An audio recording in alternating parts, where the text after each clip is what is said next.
What is going on, everyone, and welcome back to the channel. I hope you're all doing well. Now, r/best of has been one of my favorite subreddits this year, so I thought in this episode I would bring you my favorite posts from the subreddit over the past 12 months. The beauty of Best Of is that these stories aren't just niched down to one particular subreddit. They could be from anywhere on Reddit, and we always get to see what happens in the end. Gone are the days of waiting for other updates or waiting years and never finding out what happens at the end of an enthralling Reddit story.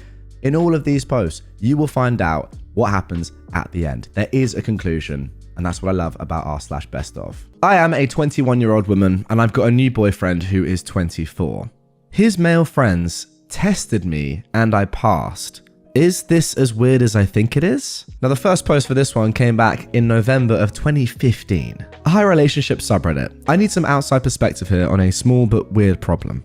I've been dating this guy, Sam, for about 3 months now. Just recently made it official, and I met his friends on Thursday. Sam's awesome, and his friends seem awesome too, or so I thought. We were all hanging out, playing games, watching Netflix, etc. on Thursday after having come back from the local bar. It was a good time and we were all having fun. Then Sam left the room, and his friends almost immediately started talking badly about him. They were ragging on his appearance, calling him a loser, etc., and it made me very uncomfortable. They tried to get me to join in, and I kept brushing them off. They persisted. So I finally told them to knock it off and informed them that I'd be telling Sam all of this. They got quiet, and then Sam came back and they tried to go back to just hanging out. I was so annoyed that I said I was going to bed and went to Sam's room. Sam came in about half an hour later and asked me if everything was okay. I told him that his friends were talking terribly about him and it annoyed me. I said that I know I had no right to tell him who to be friends with, but I think he should ditch them. And then he did something that totally threw me off. He grinned. I asked him what he was smiling about, and that is when he told me the following. Apparently, they do this with every girl Sam meets to test her and see if she'll talk trash about him behind his back. If she does, he dumps her. If not, hooray! Sam's in on it and says it's pretty harmless. He says I'm the first girl to have told him about what happened, which means I'm the best? I'm inclined to agree that it's harmless, but I find it weird. Am I right in thinking this is strange? Is this something normal? Do all guys do this? Just need some perspective.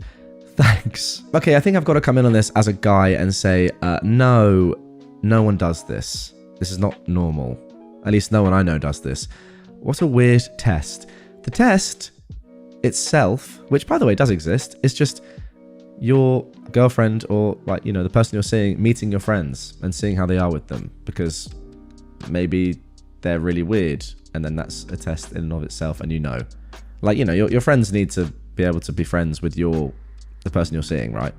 That's like the test. It's not really like a formal test, it's just your girlfriend meeting your friends. It's a pretty normal thing, and seeing how that interaction is, I don't know, seeing they're not like completely socially inept, I suppose, or weird, who knows, right? It's not really a test, as I've said.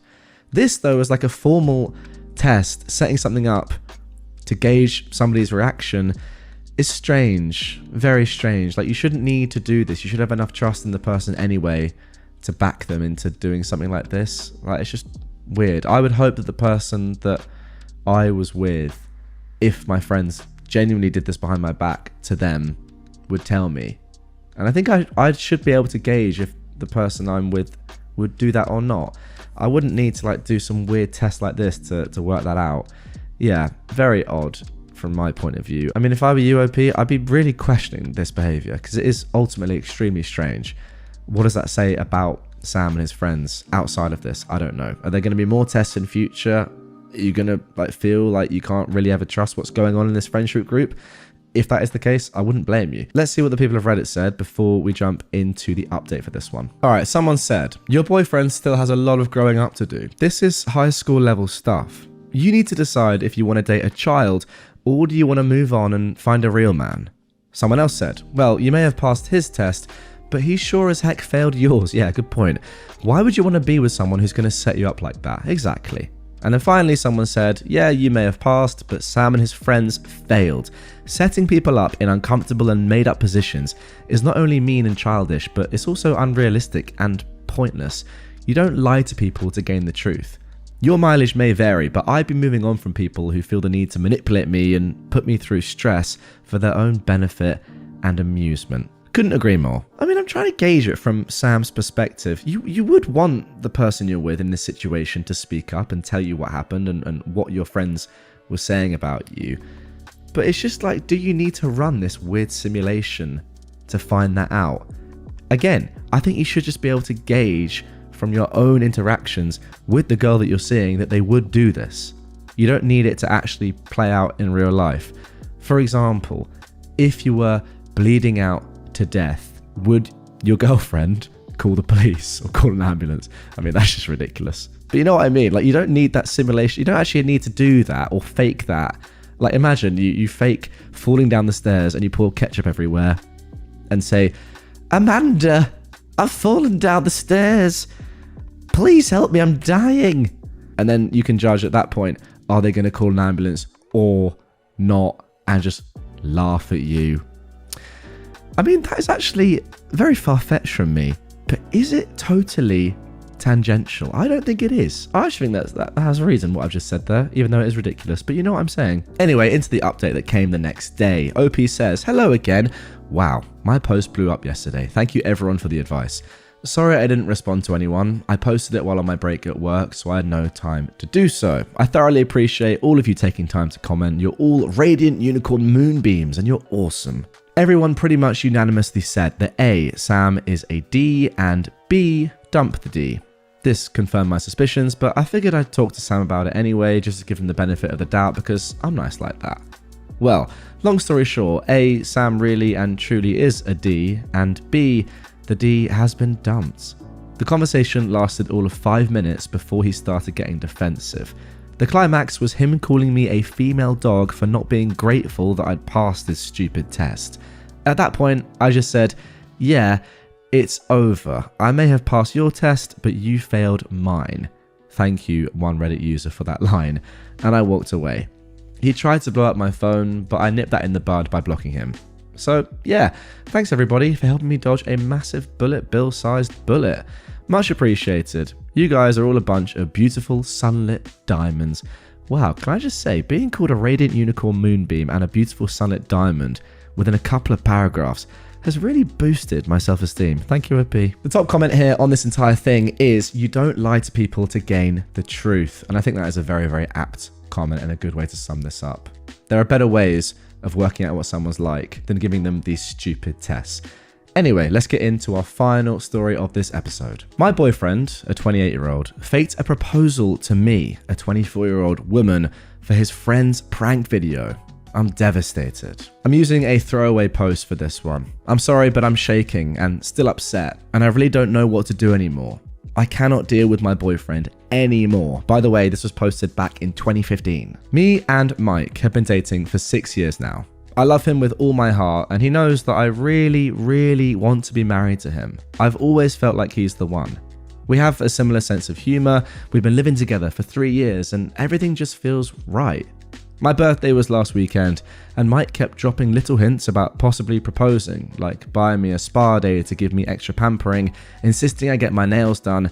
I told him before that when he proposed, I'd like my nails done because my pet peeve is really bad nails with a really fancy ring. Shallow, I know, but it is what it is. Well, you are not the only girl that thinks that.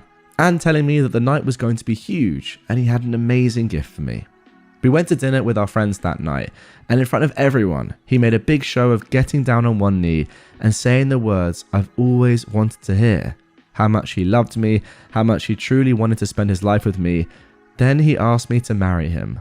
Of course, I started crying and said yes, and that's when he jumped up and screamed, "Just kidding!" His friend had been filming the entire freaking thing as some sort of twisted prank video for his freaking YouTube channel. Oh my gosh. Remember guys, this was posted in 2015, probably the height of terrible YouTube prank videos. I ran out of there. I couldn't handle it and I couldn't stop crying. I feel so disrespected, and the worst part is he doesn't even understand why. He says that he gave me a nice party and brought me a great gift, so I should lighten up over one little prank. I told him that if he published that freaking video, I'd punch him in his throat, and in no certain terms, told him that I felt disrespected, humiliated, and devastated by what he'd done to me. He told me to stop being a drama queen. We've barely spoken to each other since that day, and a couple of hours ago he sent me a text asking me if he should stay somewhere else that weekend. I don't know what to do. I'm honestly thinking about leaving because he seriously thinks what he did to me is funny instead of insulting and disrespectful. I can't think straight. Yeah, that's the thing with these things. Sometimes it's not the actual act itself, it's the reaction afterwards and somebody not realizing that what they did is so wrong. That's actually the really concerning thing, because people can make mistakes in the moment. I mean, this is a bad one, but they can. But if they don't understand why it's a mistake afterwards, then that says something more about their character. Anyway, let's jump into the comments. Somebody said, you should dump him. He doesn't even comprehend what he did. He doesn't give a trash about your feelings, and he intentionally humiliated you in public for a laugh. I don't see how you could possibly forgive him or ever trust him after this. OP replied, yeah, I don't think I'll ever be able to trust him after this. I'm too hurt and so angry. I just can't. Someone else said, you sure he's 28? Because he's a moron for a 28-year-old. Someone else said, 6 years is a long time, long enough for this guy to have more respect for you. That respect doesn't seem to be there based on what he did. How long will you wait for a proposal? Would you be happy without? For me though, I'm admittedly vindictive. I'd be gone. OP said, well, I don't even think I want a proposal anymore. Someone else said, text them back, yeah, you need to find another place to stay, permanently. Let him sweat, wondering if that's a prank for a while. That text message he sent you is a passive-aggressive way to force you to apologize for overreacting. It's time to teach this little idiot that there are major consequences for being a total D. OP replied saying, I texted him to tell him he isn't welcome at the house. He responded with, seriously? And I haven't answered. Alright, before we get into the update, which came 4 days later, OP added a little bit more information about her boyfriend, saying, he's always been bullish and headstrong, and he doesn't know when he's gone too far. He never says he's sorry, even when he's wrong. Honestly, we don't fight often, but when we do, it's almost never resolved because we just don't talk about it anymore. I always thought that when you love someone, you accept their bad parts and their flaws too. But when it's so mean and nasty like this, I can't. Yeah, I think there are levels. When someone's bad parts are really not that bad, they just slightly annoy you, that's completely fine. When their bad parts are like really disrespecting you, that's a step too far. Anyway, let's get into the update. To start off, I just want to say thank you. I've gotten so many messages and comments offering me not only support but advice, offering a shoulder to cry on, offering me a person to vent to, you name it. It's seriously awesome. Thank you guys. Sincerely. I never did return Mike's seriously text, and he didn't come home, which made me think that he stayed over at his friend's house. After sleeping on it for a couple of days, I'd already kind of come to the decision to break up. I just couldn't get over what he did, and I didn't think he could get over what he did and how he didn't care about how what he did to me affected me. So my mind was made up. His name is on the lease, so I called my mum and dad to explain the situation and told them I wanted to come home, which of course they said yes to right away. My parents are 150% furious at him. That is a high percentage. I texted his best friend to tell Mike that I was moving out, and lo and behold, he tells me that Mike hasn't been staying with him. I asked him if he knew where Mike was, and he says he's not sure, but he'll find out and get back to me. I reached out to a couple of our mutual friends, and one that's more of my friend than his did some asking around and found out the truth.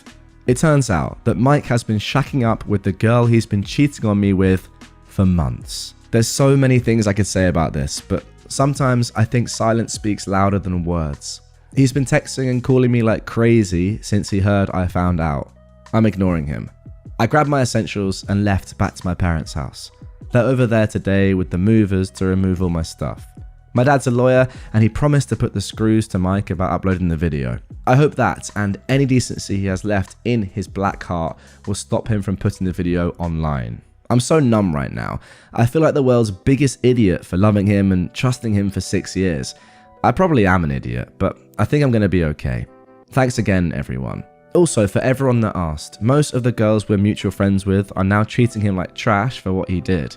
The waitress that night was also horrified and ripped into him and his friend after I left about how effed up what they did was.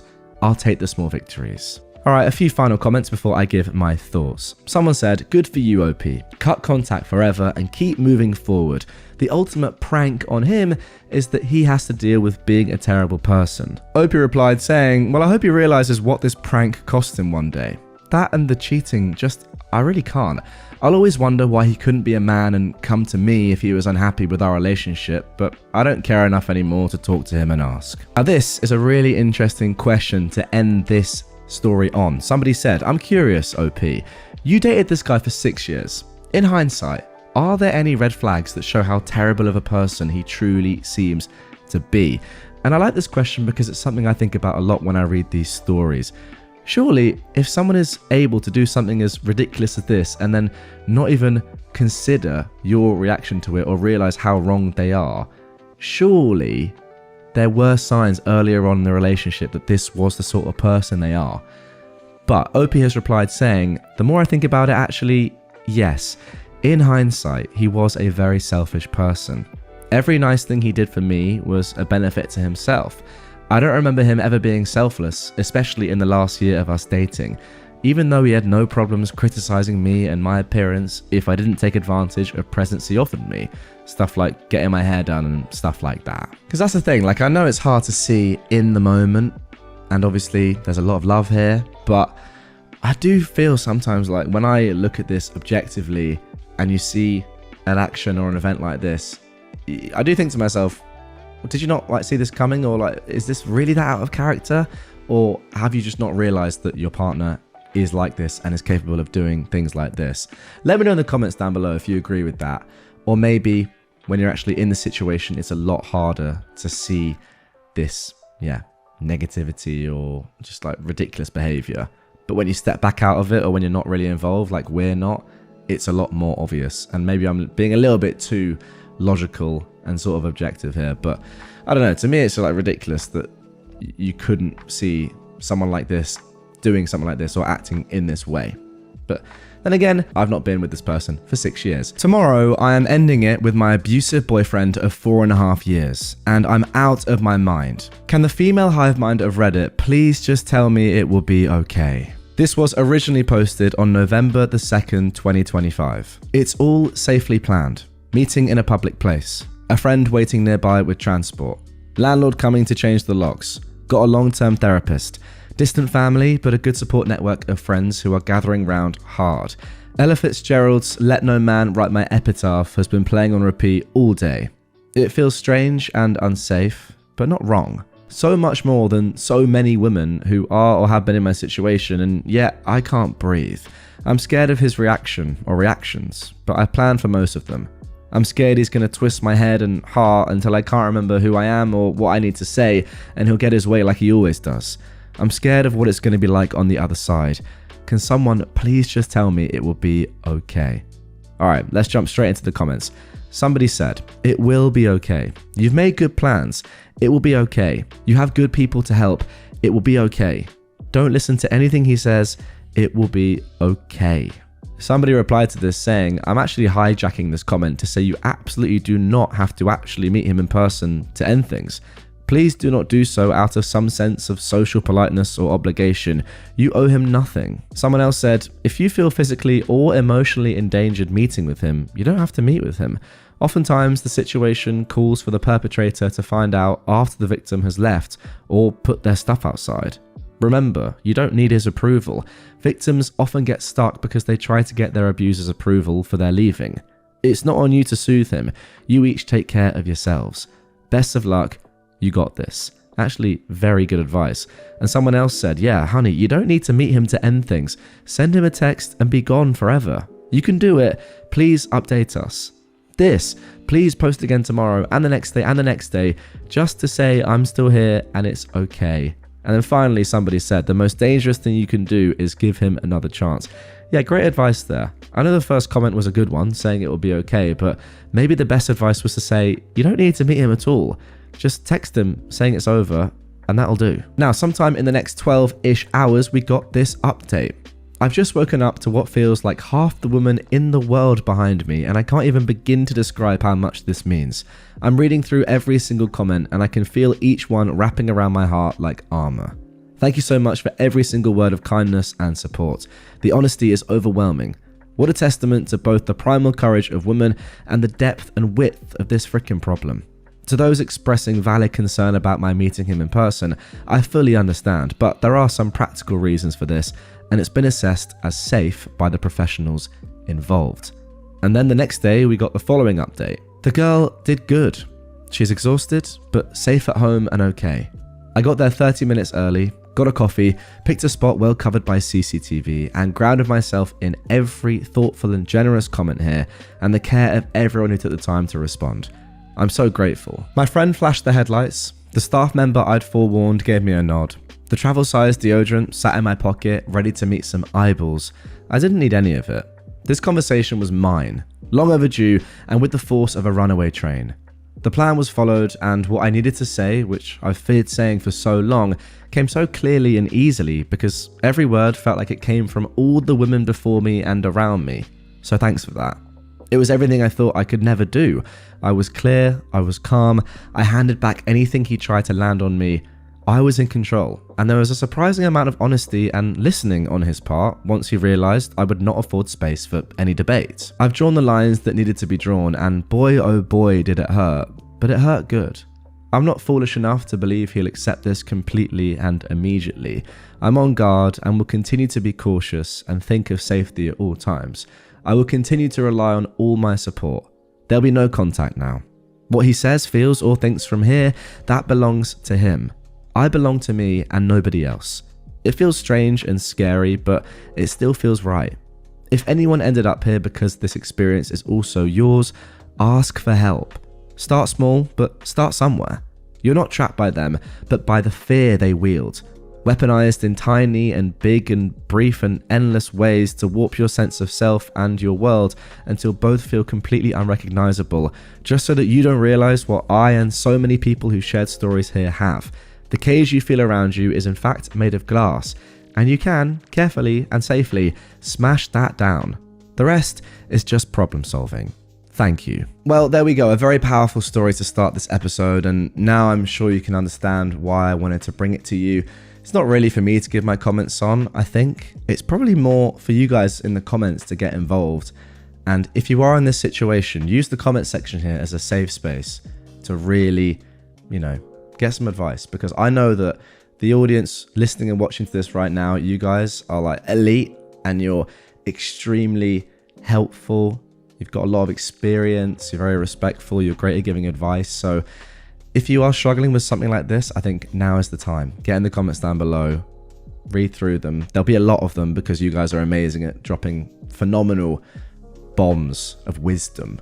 It's pretty ridiculous, to be fair. Sometimes I read the comments and I'm like, why am I the one that's doing these and giving my thoughts? It should be you guys. But as a collective, it's very impressive a lot of the time when I read the comments. So yeah, this is why I wanted to bring this story to you guys first, so you guys can get involved as well. Tell your stories in the comments down below, give some help, and vent out anything that's going on in your life. My boyfriend says he's disgusted by my body hair, and I have to laser remove it and pay for it, or else he'll leave me. He says I'm not taking his happiness into consideration, and if I can't sacrifice this for him, what else won't I be willing to sacrifice down the road? I am a 28-year-old woman, and I've been dating my 33-year-old boyfriend for 14 months. A few days ago, he confessed he is disgusted by my body hair and wants me to get laser done on my forearms, private area, and legs. At first I said no because I accept my body as it is, and he's never expressed any complaints about my hair before. To be honest, you can't really see my forearm hair, it's just a bit of very subtle blonde hair. I wax my legs once a month and groom my private area as often as needed. I'm not even a hairy person. He elaborated on how it disgusts him to look at it, and he gags at the thought of touching it. At first, I thought he was looking for a dumb excuse to break up, but he was dead serious about it. So I agreed to compromise and bleach my forearm hair because I don't want to wax or shave it. He said even if bleaching it would make the hair practically invisible, he'd still know it's there and feel disgusted about it. He told me I had to get it permanently laser removed, as well as my crotch and legs. I said I don't mind having my legs done with laser, but I'm not even sure they can fully and completely remove all of the hair in my crotch area. And while I don't mind temporarily fully shaving or waxing if it makes him happy, I don't want to have all of it laser removed because that's my choice, and I don't feel I should be pressured into doing it. I compromised and agreed to at least think about lasering the crotch area, but if he wanted me to laser remove my forearms and legs, it was only fair he'd pay for it. I've got to say, you're compromising way too much already. Lasering your entire body pretty much is what he's asking you to do. That's nuts. He refused, saying it doesn't cost that much, and since it would be a permanent improvement on my body, and I'd be the one benefiting from it, I should be the one paying for it. I took offense to these comments because I don't consider lasering body hair an upgrade or body improvement. Yeah, he would be the one benefiting. He's the one that wants it. I asked again if he was looking to start a fight to break up because the situation just seemed too bizarre. He said, if I wasn't willing to sacrifice something this silly to make him happy, what else wouldn't I be willing to sacrifice further down the road? He said he loves me and wants to build a future together, but I'm not taking his happiness into consideration, and that this is a deal breaker for him. This past few days, we don't live together, he's been sending me messages with quotes from different laser hair removal salons and telling me to make a decision already, and that I'm the love of his life, but I've got to learn to budge to make this relationship work. Reminder, this is happening 14 months into the relationship. To be honest, this whole thing has greatly put me off him, and I'm reconsidering if this is the person I want to be with. I feel pressure to change something about me he's and I have never had an issue with, and I feel he's given me an ultimatum to choose. Either I laser my body and pay for it to please him, or he leaves me. Alright, let's jump straight into the comments here before we get into the first update. Somebody said, he's right, you do need to sacrifice. In this case, sacrifice him and move on. It'll hurt in the short term, but be cathartic for you in the long run. Couldn't agree more, they had me in the first stuff. Someone else said, if you were really the love of his life, he wouldn't tell you that your body disgusts him and he gags at the thought of touching you. I mean, that's just really strange anyway, gagging at the thought of touching someone that has body hair. Like every human ever. Odd. I agree with everybody telling you to get out now, but it might be fun to play along for a bit and agree to laser any part of your body that he lasers first. After all, if body hair disgusts him so much, living in his own must be an ongoing nightmare. Yeah, you just know this guy would never ever laser any part of him. Someone else said, dump him, 2 reasons. 1, he asks you to operate a definitive change on your body to be allowed to stay with him and prove that you can sacrifice things for him. That's a major red flag. And 2, laser removal isn't a light thing. It's expensive, it hurts, it requires you to not expose yourself to sunshine for a while. The whole process is long, and the most important, it can be permanently damaging. Not going to go into details, but it dries up your skin, which is really a problem on the intimate part especially. A lot of dermatologists did say that total laser removal on the vulva isn't recommended at all. Laser removal needs to be done only if you feel like it. I did it because I was extremely insecure, but I would never have done it because someone asked me to. Never. Don't let him take control of your body. Run. I think that's the important bit. If you want to do it, get it done, of course. But if somebody else says, please do it for me, that's just insane. I mean, if somebody else is asking you to alter your body in any way for their benefit and you don't want to, then that shouldn't be a person that's in your life, I don't think, really. And finally, somebody said, well, not to mention, laser hair removal probably wouldn't even work for her if her hair is that light. From what I understand, it only really works if there's a pretty stark contrast between the skin and hair color. All right, let's jump into the first updates. OP says, I've been talking to my mum and brothers today. Actually, 2 of them are here with me now. And after talking to them and reading most of the comments on this, I decided there's no going back. And I'm leaving his sorry butt. One of my brothers asked me to move in with him, and I said yes. He lives in another city from where my ex and I live. I've spent all morning doing arrangements with them. I talked to my boss, and I'm getting some personal days off work until next Monday to sort my situation out. My brothers and I have been packing my stuff all day. It's not much because I live in a small studio apartment and I don't have many belongings, so we should be done moving everything to his house by tomorrow the latest. Another one of my brothers will come later on with a van to move everything, and that should be done in 2 trips. I texted my ex saying I'm sorry for being stubborn and I'll laser like he asked because I love him and I'm willing to sacrifice anything for him. I said I got an appointment in a local laser clinic tomorrow, but my skin will be irritated after the first session, so I'll need to rest for the day, especially the crotch and legs, so I won't be able to meet him, and besides, I don't want him to see me like that. I told him to come over to my apartment Friday night. I'll order takeout from his favourite place, and I'll show him how I look without hair.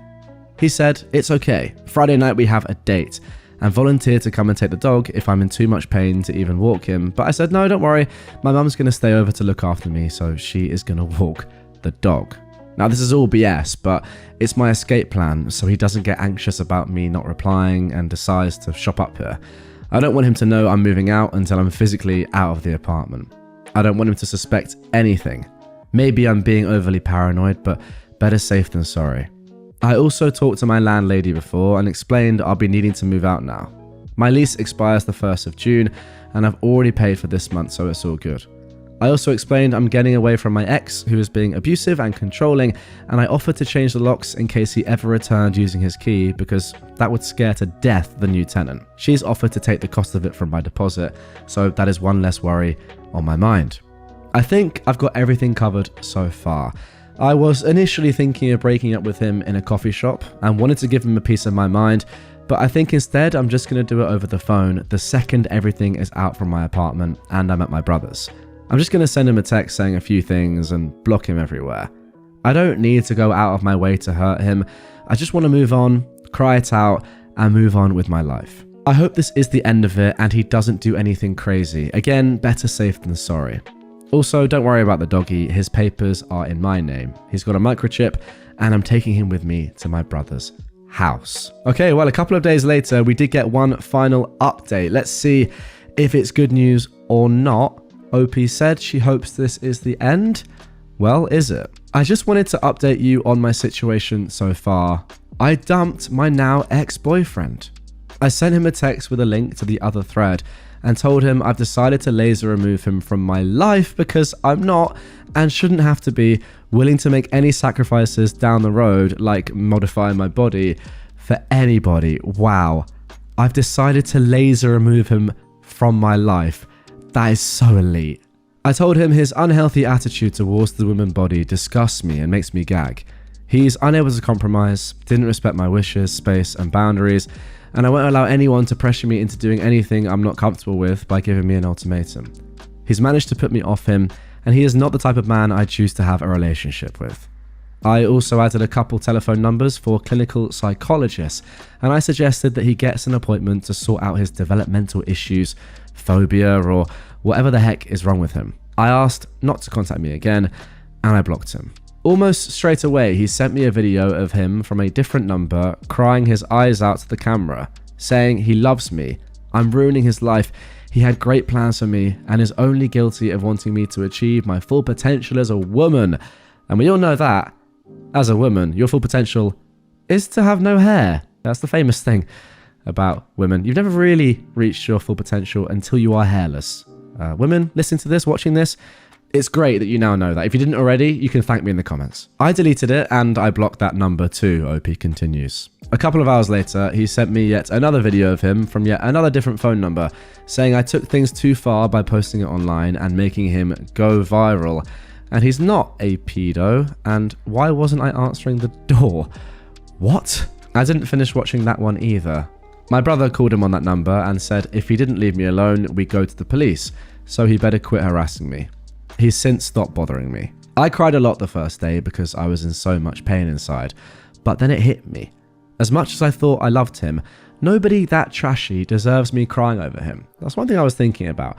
How long do you think in the comments down below it will take OP to get over her ex? Because although it's going to be absolutely brutal at first, it's plainly obvious to me that these two were never compatible and that he is a terrible person. I know a breakup is a breakup, but I feel like as soon as OP realizes that, she'll get over it pretty quickly. His trashy attitude has helped me get over him pretty quickly. Okay, literally just answer my question. Although, of course, I'm still hurt over the disappointment he turned out to be. But being with my brother, I moved in with him in another city, and my puppy is keeping me very distracted. I've been hanging out a lot with my girlfriends, and tonight we're going out to eat tacos and go dancing. The world keeps turning and life goes on. Thank you so much to all of you for your support and kind messages. All right, and then a couple of final comments. Somebody said, only guilty of wanting me to achieve my full potential as a woman. Oh my goodness, how far up his own butt can he get? Good for you for getting rid of the trash. And somebody else said, he had great plans for her. This statement made me feel like OP would have likely ended up a skin lampshade or Jocelyn Wildenstein. Don't know who Jocelyn Wildenstein is? Not quite sure. I want to research because I'm pretty sure something terrible would have happened to her, but I get the comments point. Oh my God, that is not what I expected at all. Wow. Let's put a picture of Jocelyn up on screen. Well, there already is one if you are watching this. I don't want to badmouth anyone's physical appearance, although she has chosen to do this herself. I mean, that is absolutely ridiculous. That looks awful. Yeah, you know what? I take back what I said. That looks so bad. But I get what the commenter is saying. Like, you know, you start off with laser removal because your boyfriend wants you to. Then he's like, oh, could you get a little bit of Botox? Can you get some implants? Can you get some filler? Etc, etc. And you end up looking like this woman. Goodness me. Wow, what a woman. I sort of want to do like an edit of my own face and like make me as Botox as possible. I don't know if that's possible. But if it is, pretty crazy. I just don't know about that sort of appearance. But yeah, somebody said in the comments, once you're a fully plasticized sex doll, your full potential as a woman will be achieved. That's actually a very fair point. I mean, surely that is eventually what OP's ex is pining for. I don't know. Like, asking a woman to have no hair on their body at all. It's just so weird because it's so unnatural. And like, maybe, yeah, in your heart of hearts, you wish the person you're with had no hair on their body. Like, if you were the only person on the planet and it was your ideal world. But surely you then think about yourself and you go, well, I have lots of hair on my body. What if somebody asked me to laser all my hair on my body? I probably wouldn't like that. I don't know. You get individuals like this that just obviously only think about things from their perspective and never from anyone else's. But yeah, if you're not willing to sacrifice your body hair for me now, what are you not going to be willing to sacrifice in the future? Well, it doesn't matter because this relationship is over, thank goodness. I, a 42-year-old man, am getting frustrated with my wife's, who's 37, phone habits. I am a 42-year-old man, and my wife, who is 37, has always been a very chatty woman. She's pretty much on the phone all day with her sister-in-law, her friends, family members, etc. She hangs up with one, and she either calls another one, or another one calls her. This hasn't bothered me. I'm not home all day, but recently it started to interfere with the time we spend together. I come down to breakfast and she's on the phone. Literally, the entire time I'm sitting there, she's gossiping on the phone with someone. That used to be our time to talk in the morning, but now she sits there and talks to other people. I brought this up to her and she simply said, but she works. That's the only time I have to speak to her. Yeah, but what about me? This has also extended to dinner time. I arrive home, she'll have this big dinner cooked, and just as we're sitting down to eat, her phone will ring. She'll tell me and the kids to go ahead and eat, pick it up, walk away from the dinner table, and start talking. In the past, if I got a work call during dinner, she would chastise me for it. You can call them back. This is dinner time. They need to understand. You're with your family. You're not taking that call now. This weekend, we were supposed to go out for dinner on Sunday night. She got a call from one of her friends as we were getting ready to leave, which she just kept prolonging. I kept pointing to my watch, making the wrap it up sign with my hands, and she kept swatting the air, telling me to leave her alone. 2 hours passed when we were supposed to leave. She finally got off the phone with Dana, at which point she said, it's really too late to go out now. I'm tired. Let's just do leftovers. When I kept slamming cabinets and huffing at her, she said, wow, you've got a hair across your butt today. What's your problem? I responded, my problem is we had plans and you blew them off to BS on the frickin' phone for 2 hours. That's my problem. And then you say I've got a hair across my butt? Don't even frickin' start with me tonight. She said that she hadn't talked to Dana all day and needed to catch up. Wait, what? And there wasn't any other time for her to do it. Sorry. All day. I thought you were going to say like all year or something. All day? Wait, so she talks to Dana every day for like a couple of hours or whatever? That's insane. I told her that's unacceptable and we need to start blocking time off that both of us reserve for each other. She said that's stupid. We live together. We shouldn't have to do that. She agreed that we would have a do-over and go out for breakfast yesterday morning. We planned to leave the house at 9. 8:30. I was sitting down on the couch waiting for her. 9 rolls around and nothing. 9:15, still nothing. 9:30 comes and I went upstairs. I hear her laughing and I walk in to find her not showered, sitting on the bed in her pajamas with the phone in her hand. Hang up the phone, I said. Let's go. I'm on the phone, she shouted. Sorry, Dana, what was that? I ripped the phone out of her hand, wow, and said into it, Hi Dana, we're going to breakfast this morning and Tammy can't talk right now. She'll call you back another time. Goodbye. I then hung up the phone, turned it off, and put it in my pocket. My wife went crazy, demanding I give her the phone back, screaming that I had no right to control her time and that she wasn't going to be manipulated. I responded, No, you're right. You shouldn't have to be manipulated into spending time with me. If you were a decent human being, you would know that's something you should prioritize, not see it as a chore. I'm freaking done. You've obviously made your choice. So, we're pretty much at an impasse. We haven't spoken much since yesterday morning. She said she has nothing to say unless I apologize and return her phone. I told her that if her biggest concern is having a phone right now, then we have nothing to talk about. I've tried offering solutions, but she's so obsessed with that goddamn phone that I don't think she's even hearing me. Alright, before I get into my thoughts on this one, I've just picked out this comment from down below. Now, this comment was actually downvoted by quite a lot of people, and OP responded to it. Listen to this. I don't think you're behaving like a rational human being at all. Huffing, slamming cabinets, taking her phone right out of her hands and putting it in your pocket. You're acting like a child and you're being whiny and passive-aggressive with her. It doesn't matter that she's behaving poorly. With that said, however, how hard would it be to say, honey, when we have time together, I need you to be present with me. Full stop. I kind of get this comment a little bit, but I don't particularly think OP's being childish. I mean, maybe there's a better way to go about it than ripping your partner's phone out of their hand. I probably wouldn't do that. But then again, I'd hate to be in a position where I would feel like I'd have to do that. And it has sort of, it feels like anyway, got to that stage where if you ask her politely, nothing's ever going to change. So something had to be done. Anyway, OP replied to this saying, well, you're partially right. My actions as of late are extreme, passive-aggressive, and childish. I hate it. I hate being like this, and I honestly don't think it's healthy. Yeah, fair enough. Very self-aware from OP. It does sound like the sort of person that huffing and slamming cabinets isn't normal for him, but he's just been pushed to this. So why am I doing it, OP asks? Because it's sadly the only thing that gets through. Yeah, exactly. There you go. She has a bit of persecution complex. When I said to her, I'm gone from 7:30 a.m. until 6 p.m. It's important to me that we have dinner as a family. I would appreciate it if you didn't take calls during the one meal we all have as a family. Her response was, fine, I won't talk to my friends. After all, I only exist to be your wife. When you're around, I should drop everything to talk to you. I'll just tell my friends that my husband says I can't talk to them anymore. Meanwhile, I pay the phone bill.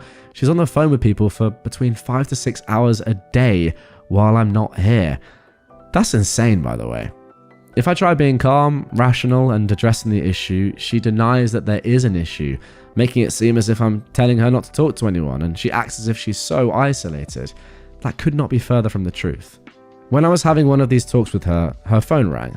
I said, please let that go through to voicemail. This is important.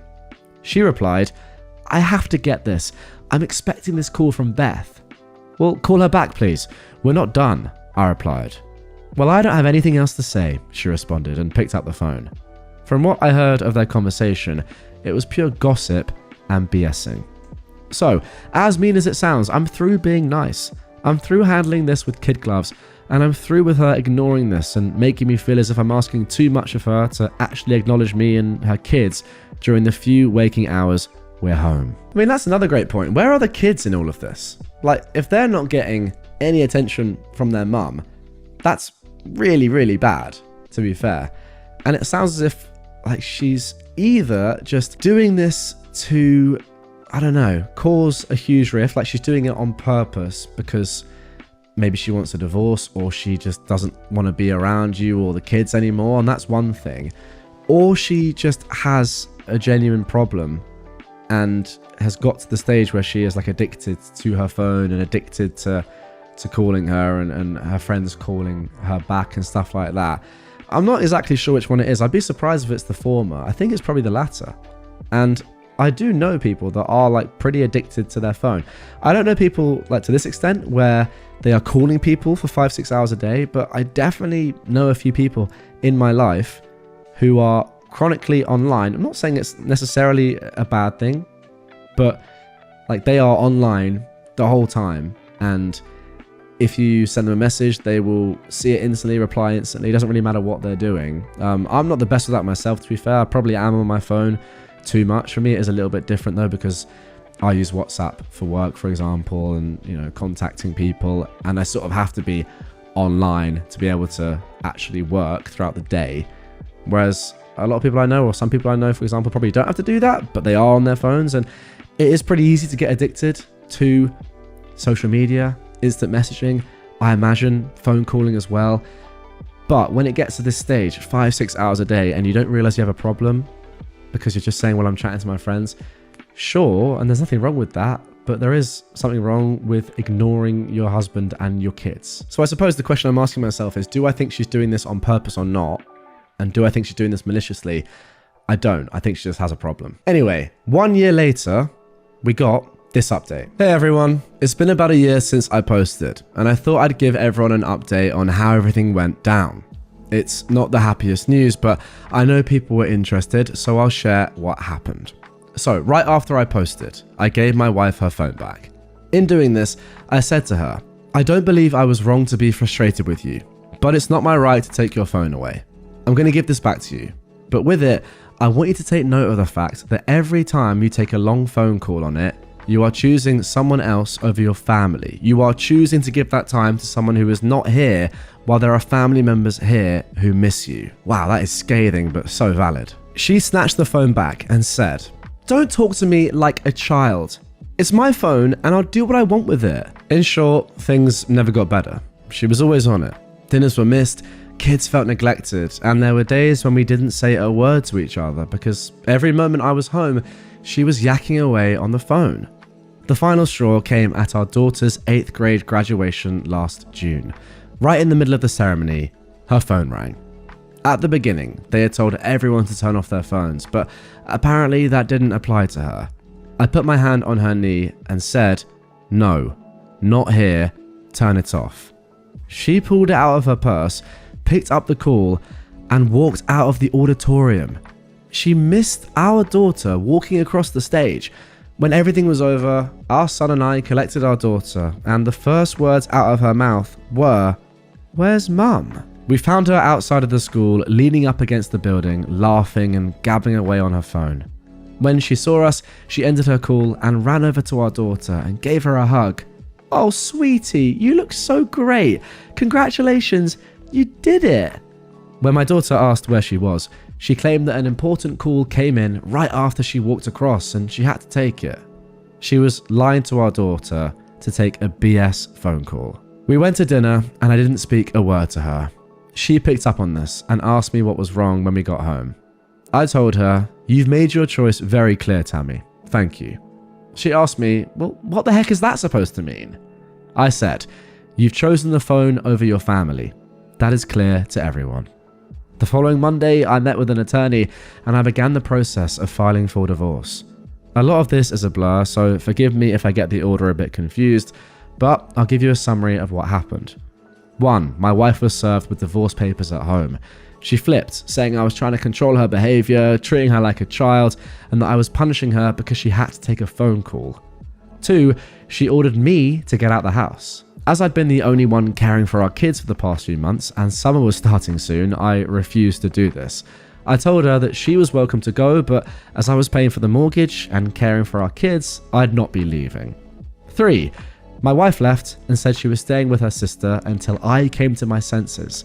She accused me of upending our children's lives right as our son goes into middle school and our daughter goes into high school because we'd have to sell the house. 4. When we bought the house, my wife paid the entire down payment out of her mother's life insurance. My father and brother both generously loaned me money to cover half the value of the house as well as the down payment. My attorney contacted her, as she had not yet retained an attorney, and told her I wanted to buy her out of the house. He urged her to retain an attorney to review everything. She opted to accept the settlement and signed a, forgive me if I get this wrong, quitclaim deed, essentially removing any legal interest she has in the property. And 5, I closed our bank accounts, had a cashier's check issued for half the value, and had it sent registered mail to her at her sister's house. She signed for it, no problem. I took our children's college funds, which were previously only in my name, and I had my attorney put them into a trust, naming my brother and her sister as trustees. Only with both of their signatures can money be drawn from those accounts, so neither of us has the right to draw on those. It's a lot for my kids to understand, and I try my best not to paint their mother in a negative light. She hasn't made any great effort to see them during this time and keeps telling the kids when she does see them that this is temporary and she'll be back soon. I'm leaping off of a brilliant comment here by someone who said, "Give her the dang phone back and make like Tammy Wynette in a spelling bee." She has a song called Divorce, which I think she spells out letter for letter. Interesting reference, very well played to be fair. My wife, who has not worked since we got married, I did assume that by the way when I was reading this, although I was still questioning, if you're on the phone for 5 to 6 hours during the day, how do you have time to do the other stuff that you would need to do as a stay-at-home parent? Anyway, whatever. She realized that anything she could buy outright for half the value of our house was like Elvis Presley looking for housing in Chicago. She's since retained an attorney and is attempting to get the quitclaim deed invalidated, claiming she's entitled to half the proceeds of the sale of the home as a marital asset. My attorney has told me she has no chance of prevailing in this action and that she signed in about 10 different places saying that she was waiving her right to outside representation and review, in spite of my attorney urging her to utilise an attorney of her own. The courts have been shut down since March, so nothing has moved ahead since then, but God willing, this will be wrapped up by the end of the year. My soon-to-be ex-wife doesn't seem to grasp how serious this is, but at this point, I don't care. She made her choice, and I made mine. Working from home, I get to see my kids all day, and I've never been happier.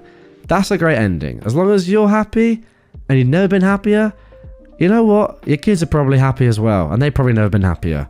She just sounds like a very neglectful woman that wasn't doing any of you any good. Final comment before I give my final thoughts. Somebody said, "I'm curious, what is it that was so important in those phone talks that she blew her own marriage over? Did you ever listen into her conversations? Was she an expert explaining how to stop a nuclear reactor from entering meltdown, teaching a 15-year-old how to land a crippled 777 after both the pilot and co-pilot suffered food poisoning, a hostage negotiator?" I mean, we don't even need to read OP's reply here. I already know the answer. The conversations were so pointless and mundane, they didn't even need to be had. Your wife was just addicted to phone calls, and probably still is, and I think that's it really. Or she's just completely lost the plot and has always just been crazy, but I just don't get that impression. I think she just had an addiction and doesn't realise how neglectful that's causing her to be in her actual real important life. OP replied saying, "It was literally gossiping and talking with friends. She didn't see it as a problem. No matter how many times I nicely asked her to put the phone away, I was ignored. I went from asking nicely, to firmly, to telling gently, to telling firmly, to demanding, and she did not respond to any of it. Regardless of my feelings, she was going to take that call. It was one thing when it was ignoring me, but when I saw her lying to my daughter and choosing her addiction, because yes, that's what I'm calling it, over her, I had enough. I mean, sorry. Can I just say, I called it an addiction before OP did reading this, and I said when it comes to neglecting her kids, that is when it gets too far. I mean, neglecting your husband's one thing, your kids is too far. I called that as well. Maybe I am a prophet. Anyway, to round this off, OP says she wasn't willing to seek help. She wasn't willing to admit she had a problem. So I was done. And there we go. That is pretty sad, to be honest with you, that somebody can have children and have a loving husband and just have the most pointless conversations on the phone all day. You know what it is as well, because I reckon some of you might be thinking, well, You know, it wasn't just her that was on the phone. She was getting phone calls, and other people were talking on the phone for hours as well. Yes, but I don't think they were talking all day long on the phone. Like, I imagine that OP, if you imagine like a mind map around OP, and these are all the people, these are all her friends that are calling her, and she's calling them. She's in the center, right? I reckon everyone else is sort of just calling her. Maybe like, you know, one or two other friends, like normal how you would phone your friend or whatever. Not going around like your entire social network, calling them all consistently all day, every day, right? It's clear to me, and it has been clear from the moment I started reading this, that OP's ex had an addiction. And I feel sorry for her that she has that. But her inability to understand how it's affecting her life and see how neglectful she's being to her family, I don't feel sorry for her about that at all. That's just on her. And if she's not willing to fix it, then OP definitely made the right decision. Seems like he was pretty comfortable with it. And the fact that he's happier now than ever is genuinely great news. Hopefully, I mean, if you want to, that is, you can find someone in the future who would actually be a good stepmom for your kids and wouldn't be on the phone for 5 to 6 hours a day. I do feel bad for your kids though. Like, imagine that, an 8-year-old on their big day, and your mum is just on the phone talking about absolute rubbish. I'd be gutted. Sorry, she's not 8, she's 8th grade graduate. I mean, that's even worse, right? I mean, not worse, but she's even older. Like, God, mental, absolutely mental.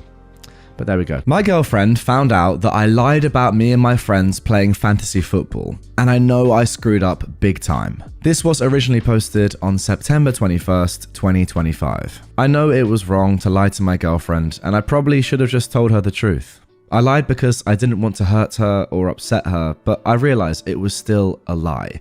I've been playing fantasy football with some friends for years. We're all big sports fans, but football is the biggest. Last season, one of the guys dropped out of our fantasy league because he said it was taking up too much of his time, and he was afraid it was pushing him into a gambling problem. We needed another player, and my girlfriend watches football, so we asked her to play. I know I'm going to catch heat for saying this, but it wasn't as fun playing with her as I thought it would be. I don't know if it was beginner's luck or what, but she pretty much destroyed the rest of us all season. It wasn't fun losing to her. So, this season we just decided to tell her that we're not playing this year. I didn't want to at first, but the other guys insisted. We invited the new brother-in-law of one of the other guys to play instead. I just told her that everyone was too busy to play this year, and she didn't question it. On Thursday night, we slipped up, and she found out we are still playing. She had to go to work, but she was annoyed. She's been frosty since she got home Friday morning. Next weekend, we're supposed to go to an out-of-state wedding. Her family isn't from Chicago, but now she said she wants to go by herself. I tried to explain it, but it just made her mad. It's nothing personal, no one hates her or anything. I know I'm going to catch heat in the comments. Every time I try to explain it, it makes it worse. I screwed up. There's no way around it, but she is so upset and I don't know what to do to make it better. I know I effed up. Okay, let's jump straight into the comments here before we get to the update. Somebody said, you definitely messed up. This won't even be about excluding her from something, but about how you were okay lying to her. The key to relationships is communication. My only suggestion for your current situation would be to man up, take full responsibility, and apologize. Then sit down and have an honest conversation with her about why you did what you did and what you plan to do to make sure communication is honest going forward. If you're lucky and you work for it, you'll be able to build up trust again. Opie replied saying, yeah, I know you're right. I make no excuses, and I realize I screwed up. Every time I try to explain, I make it worse. I did apologize, but she doesn't want to hear it right now. I understand why she's mad, and I don't make any excuses for lying or hiding it. I should have stuck to my guns when the other guys insisted. Someone else said, well, don't try to deflect it onto the other guys. They're not in this relationship. You are. For now. They didn't decide to lie. You did. Own up to it and take the consequences. That's a good point. They never once said, well, we're not going to tell her, because obviously you would be the one to decide to tell her or not. You're with her. And then in support of that comment, someone else said, nah, you were happy to go along with the guys, even though you knew it meant doing something hurtful to your girlfriend. Getting validation and approval from them was more important than your girlfriend's feelings. And that is 100% on you. All right, let's get into the update, which was posted over 2 months later on December the 2nd. So, it's over. I know I screwed up and the writing was on the wall. The worst part is that I have no excuses. I know how badly I effed this up. I'm not even looking for sympathy here. When my girlfriend got back from the wedding, she asked me why I lied to her. I didn't have an answer for her. All my explanations just made it worse and didn't really explain anything. I tried to apologize, but she didn't want to hear it. It was the worst week of my life. It was almost like she was freezing me out. At one point, she asked me if we ever talked about her in the group chat for our fantasy league. I didn't even have to answer. She just said, "It's not nice, right?" And I think that was the turning point. I never want to see her cry, and the worst part is knowing I did this because I was stupid and didn't stand up to my friends. She said she doesn't think we're compatible and we shouldn't date anymore. She didn't want to accept my apologies, and I understand, and I won't bother her now. She went to stay with her family for another week, and now I've heard she came back because of her job, pharmacist, and now she's staying with friends, but I'll leave her alone. I'm looking for another place to live because our lease is up at the end of the month. She left 2 weeks ago, and it feels empty. And the worst part is, I know it's my fault. I barely care about watching football now, and normally I'd be excited about it because my team's in first place. If you take anything away from my post, don't put your friends over the person you love. Learn to stand up to your friends. I learned my lesson after all of this. Now, the top comment on this was, so what were you guys saying about her in the group chat then? And someone else said, probably just some unexamined misogyny disguised as humor, I'm sure. So look, we obviously don't know for sure what was being posted in that group chat, what you guys were talking about in relation to OP's girlfriend, but you know, I can imagine it probably wasn't that good. Let's just be completely realistic. The sad thing about all of this, in my opinion, is that it wasn't as if, you know, she was doing something really bad, or even she was really bad at the game, she wasn't enjoying it, she was doing something to affect all of your guys' enjoyment, but in like a negative way, like her doing it on purpose or something. It was just that she was better than all of you, consistently as well, by the way. I'm not 100% sure how fantasy football works over in the US with American football, but I think from reading what OP said, it wasn't beginner's luck at all. She was beating you all each and every week. I think it works slightly differently where you can't have any of the same players, and I think you can pick different players each week. I might be wrong on that. Let me know in the comments down below if you do play fantasy football. But yeah, I mean, she was just destroying you, and for that reason, your mates couldn't deal with it. That's just so embarrassing, on the one hand. What's more embarrassing than that is that you couldn't stand up to them and say, no, stop being such little female dogs, for want of a better word, and just get good. Simple as that. Like, why are you complaining that my girlfriend is beating you? That's on you. There's something about men that can't handle women beating them when it comes to sports, which is just like disgusting. It's so bad. I feel like they wouldn't even care if like one of their mates was beating them, but no, because it's your girlfriend and she's a girl, and I'm assuming here, but this is probably what's going on. That is why they were like, nah, we got to kick her out. And also, like, if it was genuinely beginner's luck, then surely they'd be like, well, next season, of course you can play. If it was beginner's luck, we'll beat you next year. But the fact that they don't want you in there at all, and they're probably saying some pretty horrible things in the group chat, yeah, I'm not sure about that. Some of you guys may not know this about me, but I actually have another YouTube channel which I run called Fantasy Football Hub, where I make videos about Fantasy Premier League. So that's football or soccer in the UK. So I love fantasy football a lot. And my sister, who is not as into football as me, but is into football, has beaten me in FPL, Fantasy Premier League. That's a season-long game over 38 weeks before, and it's now like sort of my part-time job to make videos about it. I've been on Sky Sports, a major broadcaster in the UK, talking about it. Now, imagine if I was like, oh my god, I'm so butthurt, you're a girl, you know less about sport than me, and you've beaten me, and we can never be in a league together again. What sort of a person would that make me? That's just so embarrassing, like all these guys. Anyway, let's get into our second story of this episode. My boyfriend believes that we shouldn't be together because his female friend told him our zodiac signs are not compatible. This is slowly getting ridiculous. My boyfriend of 2 years has a female friend. They've been close since middle school, so she's been in his life more than most of his other friends. He's 21. I guess this is why he listens to her and her opinions on a lot of matters, including on our relationship, which I found out recently.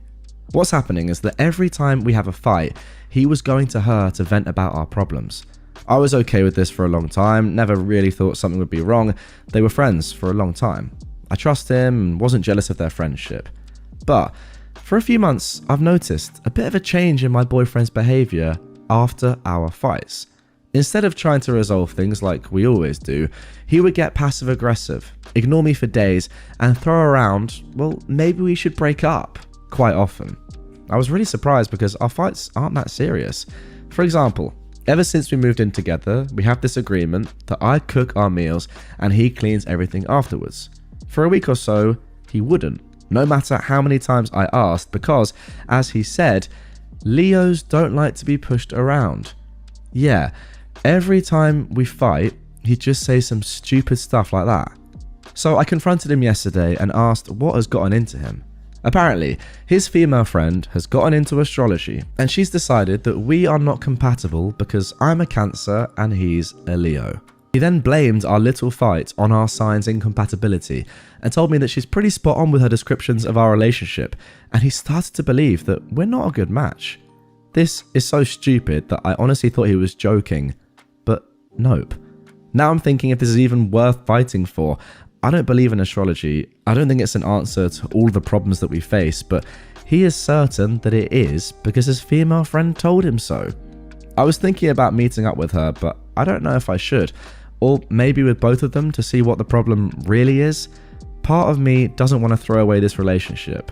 It's been a good 2 years where he wasn't acting like an idiot, but another part of me is bewildered by the amount of stupidity of my boyfriend and his friend. Alright, let's get straight to the comments here. I can't quite believe what I've just read. First of all, that someone could be so easily influenced. Then that, this female friend, what is she trying to achieve here? Anyway, somebody said, do you really want to be with someone so gullible and weak-minded? Which I think is a fair question.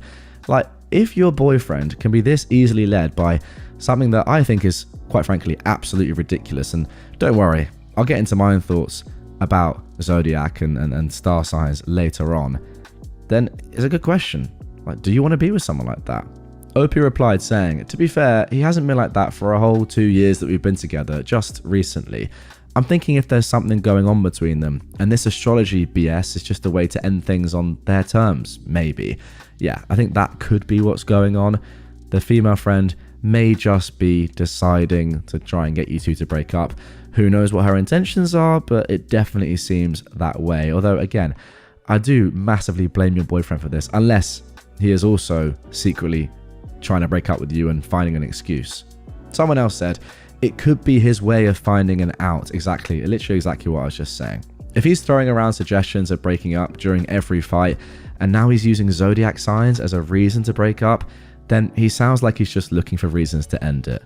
He could very well have feelings for this girl, but even if he doesn't sound like a good boyfriend. I would leave. Very good advice there, in my opinion. Next, someone said, or maybe the friend wants to get with him and is manipulating him. He's pretty stupid to fall for it, especially like this, but still, yeah, I agree, that could well be happening. But I don't think that takes away from the fact that your boyfriend is being ridiculously gullible here, or very easily manipulated. And I think that leads to the same questions. Do you want to be with someone that is this easily led away from you? I think that's pretty insane. Finally, someone said, I was thinking the same. I wouldn't be surprised if the friend's sign is miraculously hyper-compatible with OP's boyfriend. Yeah, maybe. But again, I feel like there are always going to be, or quite often, there'll be challenges in relationships, right? And you'll get people like this that aren't good for either you or your partner, and they're just trying to get their own way. Ultimately, if you're not strong enough, then that's on you. But I think what's going on here is that secretly OP's boyfriend is looking for an out. They can't be that gullible to suddenly just be like, oh, my female friend is completely right. I've never believed in astrology before, but she must be right. All right, anyway, let's get into the update and see if there was a resolution here. This was posted 2 months later. I've decided to post a follow-up because my original post gained a lot of attention. I've received plenty of advice and many things have happened ever since the post. Be prepared for a long ride. The whole situation is a great lesson to me, and I'm working on myself now to stop being so naive and gullible. We're not together anymore. which is a good thing, but we didn't break up right away. I ended up confronting my boyfriend about his friend, her input in our relationship, and him seeking validation from her. As many of you have guessed, there was much more to their friendship than I knew about. I'm not sure how far they went to this day, but to the people that were saying that they're using this whole zodiac incompatibility as an excuse, you were right. We took a break at first, because when I decided that I wanted to end things on my own terms, my now ex-boyfriend switched the narrative. Surprisingly enough, he decided he's not ready to let me go, and that he will cut out his friend if it meant we'd stay together. And I was stupid enough to believe him. Lamau. 1 week later, I've decided that I will give my boyfriend another chance. We decided on new boundaries and everything was going smoothly for the first 2 weeks. That is until I noticed that my boyfriend is being suspicious with his phone, taking it with him even when he's taking a bath. One time, he forgot to mute his phone, and I heard the Facebook Messenger signal coming from the bathroom while he was supposedly taking a bath. I've never ever checked his phone before, and I wasn't planning to, so I just asked him to show me his messages. I guess he was surprised because I never was the type to check what he's up to, so he got quite defensive, but I wasn't planning on giving up. We had a whole argument about me not trusting him, to which I agreed that I don't, and he should just show me his phone so we can be done with it. And he did. Guess what I found out? He's still in contact with his astrology-obsessed friend, and their conversations aren't exactly friendly banter. Me finding out led to even more of an argument in which my boyfriend admitted to cheating on me with his friend, blamed it on me being a Cancer and him being a Leo. Again, oh my god, that is phenomenal. That is crazy.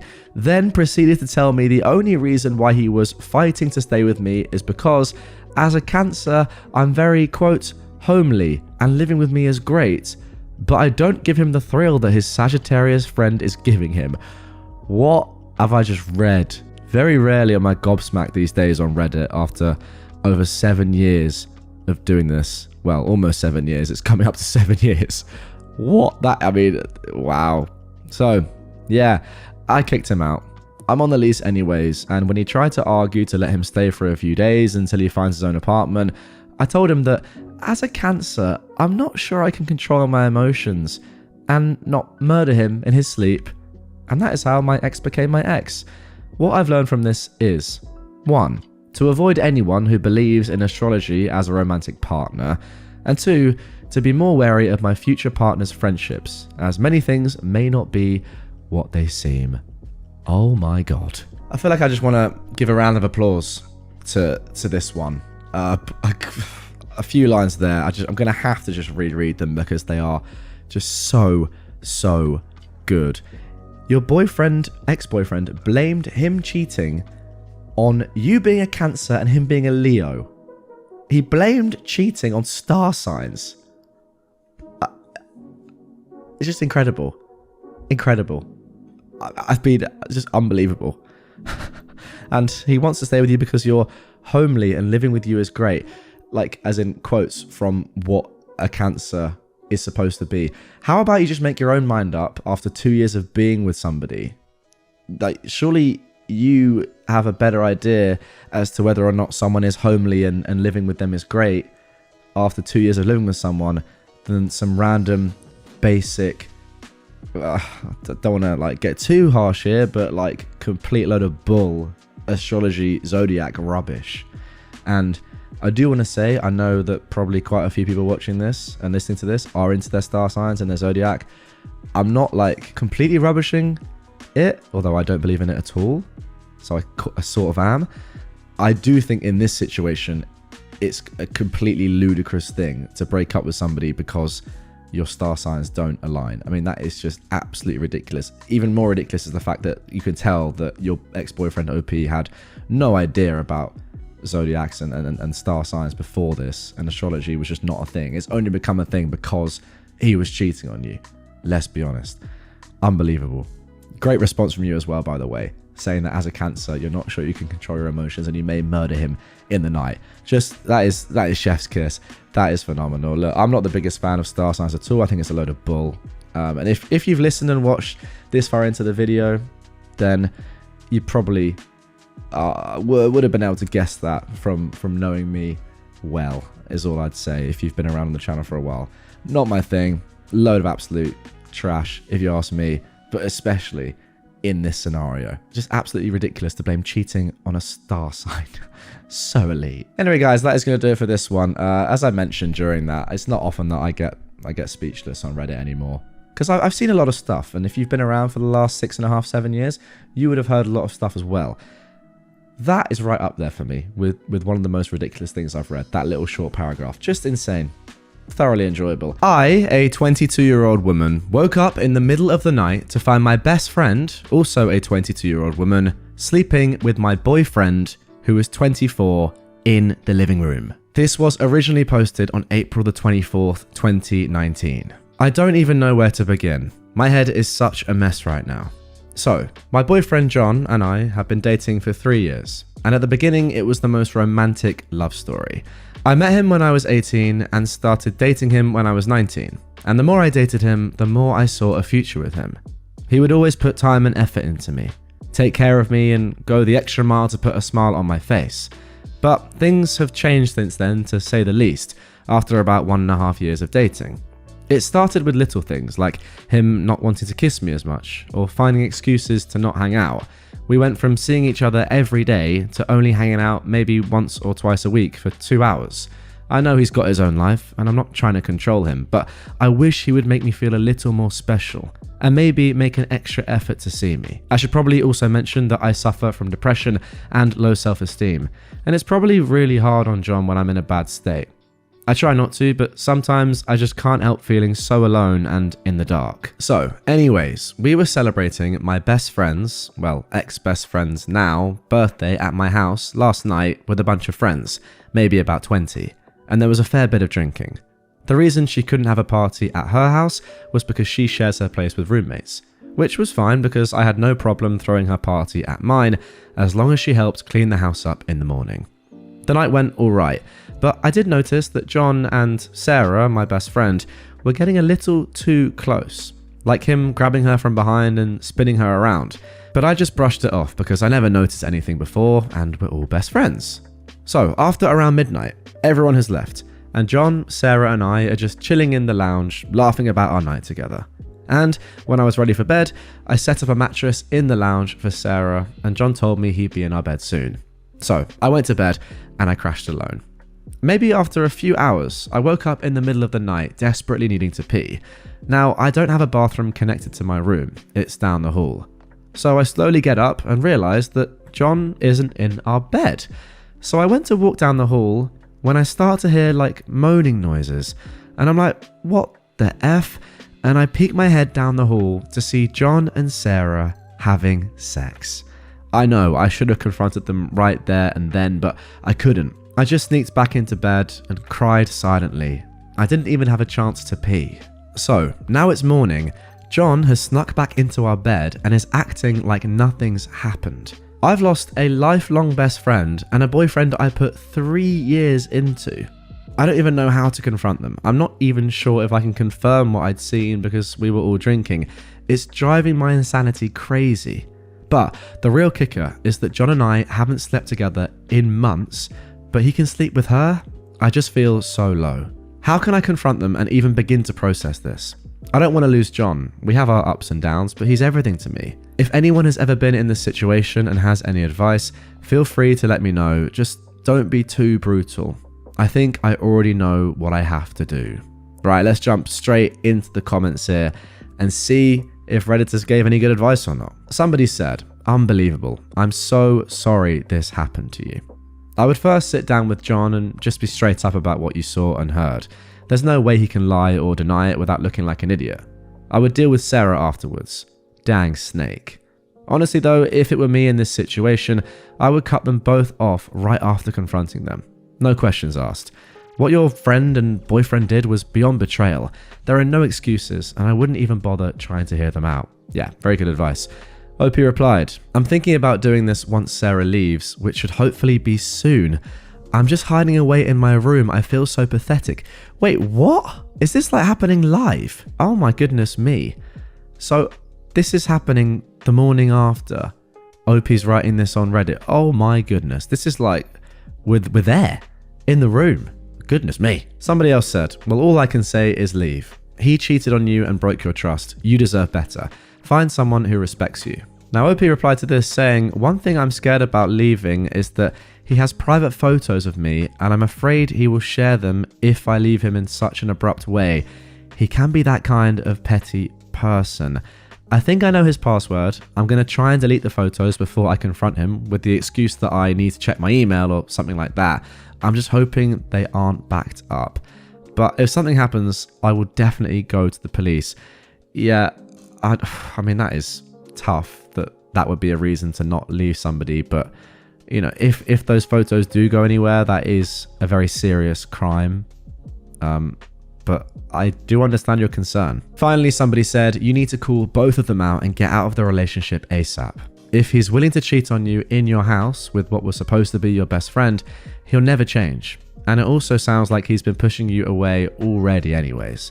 But like I said, if he's willing to F someone else when you're in the next room, that's unacceptable. I would have been beating my friend's face in. So I do give you props for not stabbing either of them. Not just one person broke your trust, but two of them together. Anyway, get out now. This means most likely he's been effing other people too. Probably, at least. Sorry for the double betrayal. And then OP says, thank you for the encouragement. I wish I had your strength. I'm going to confront him when Sarah leaves. I just can't believe that OP is in her room. Her boyfriend is now back in bed next to her. She's on her phone, typing this on Reddit and replying to people who are giving good advice like this with her boyfriend next to her, who's done the unspeakable, the unthinkable.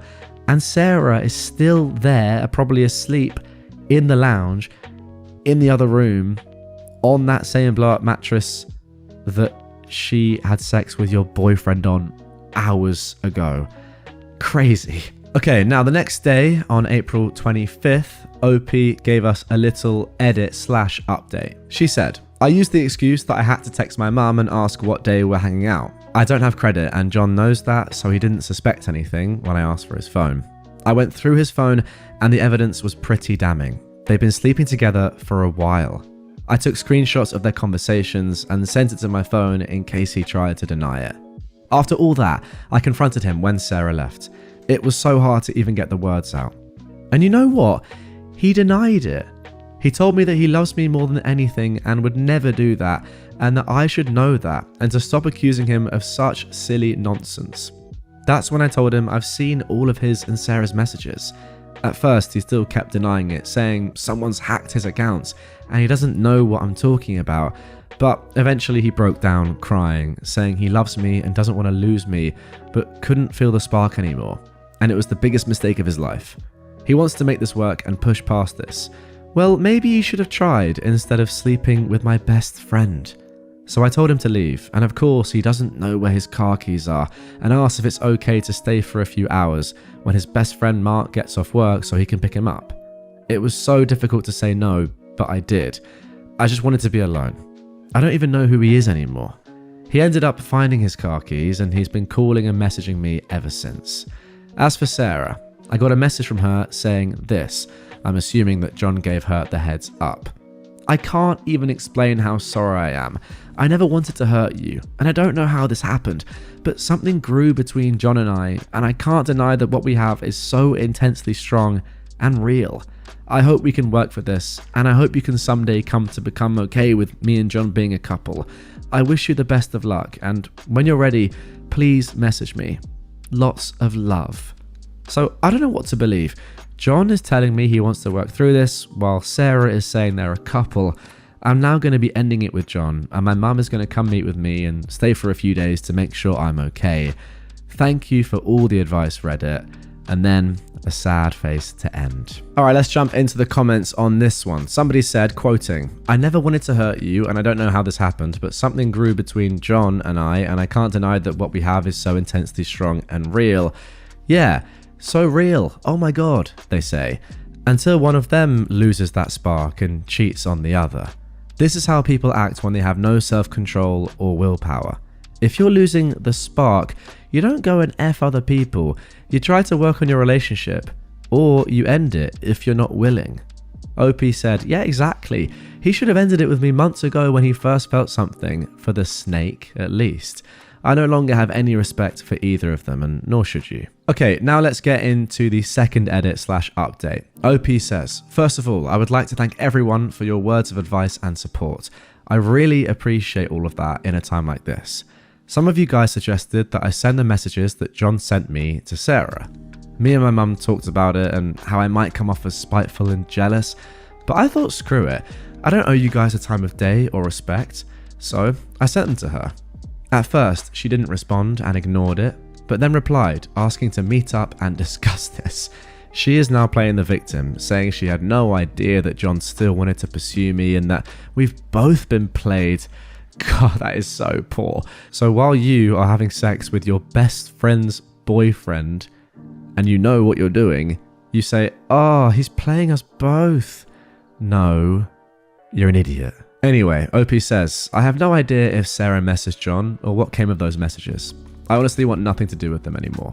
My plan is to pack up all of John's stuff and leave it out the front outside, then message him, come and collect it while I'm at work. He's got 3 days to get it until I donate it to a charity. I also then blocked his number and every social media account so he can no longer contact me.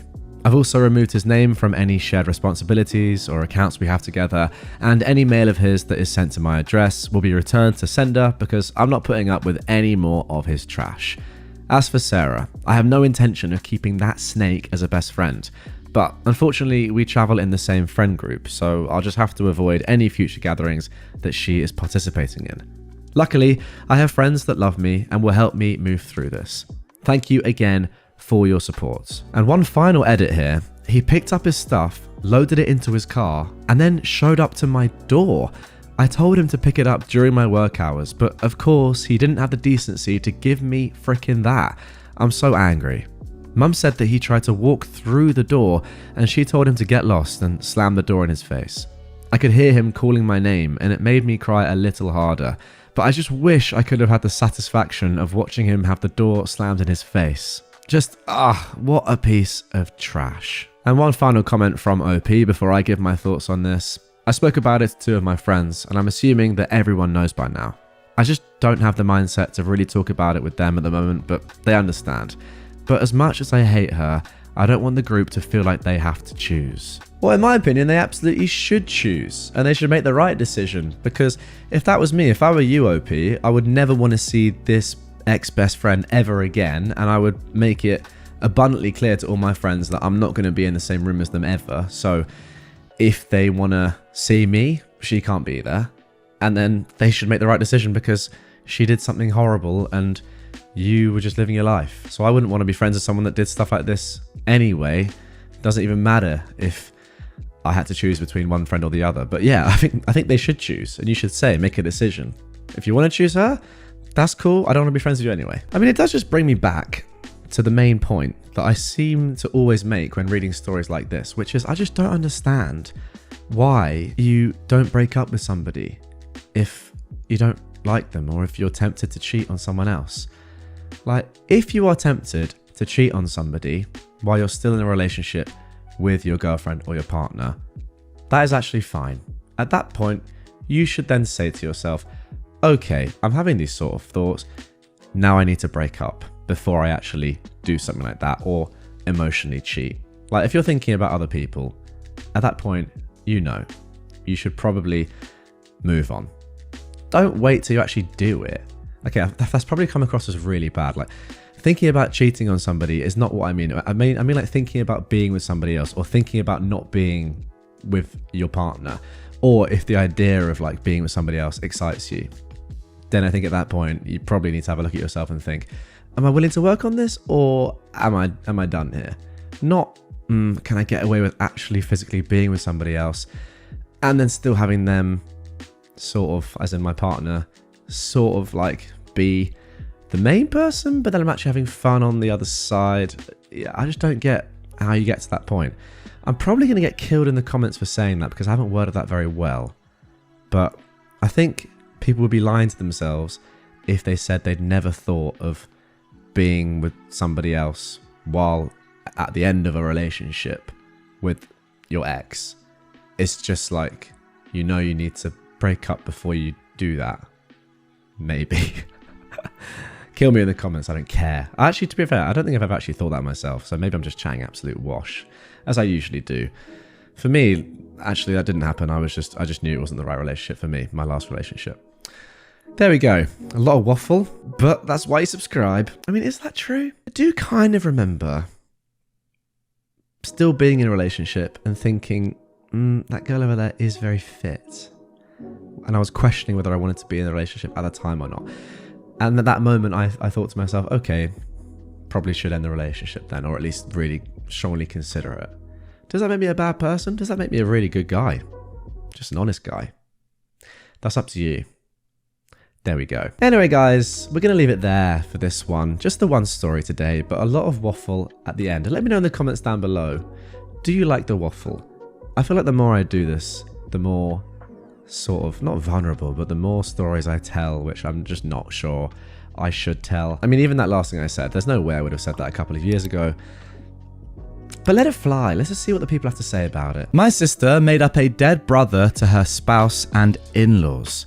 I accidentally outed the lie, but why am I the bad guy here? Alright, so this was originally posted to r/relationship advice on April the 11th, 2025. I am usually a lurker, but something happened tonight that has me incredibly confused. Apologies in advance for the length. Backstory. I am the eldest of 4 sisters. We're stair-stepped, 2 years apart. I'm Meg, 38. Joe is 36, Beth is 34, and Amy is 32. Our parents used to joke about how they kept trying for a boy, but finally gave up after girl number 4. Not gonna lie, it hurt our feelings a little, especially Amy, the youngest. But they stopped that and assured us they wouldn't change anything. Every one of us has at least one daughter. I am the only sister that has a son. At 17, he's the eldest grandchild, and I'm fairly certain he's my dad's favourite person in the world. They are best friends. It's adorable. Okay, now that you have the backstory and family history, let's talk about tonight. My son, who is very intelligent and absolutely crushed high school, recently received his acceptance letter to a pretty prestigious university. Full ride. We're incredibly proud.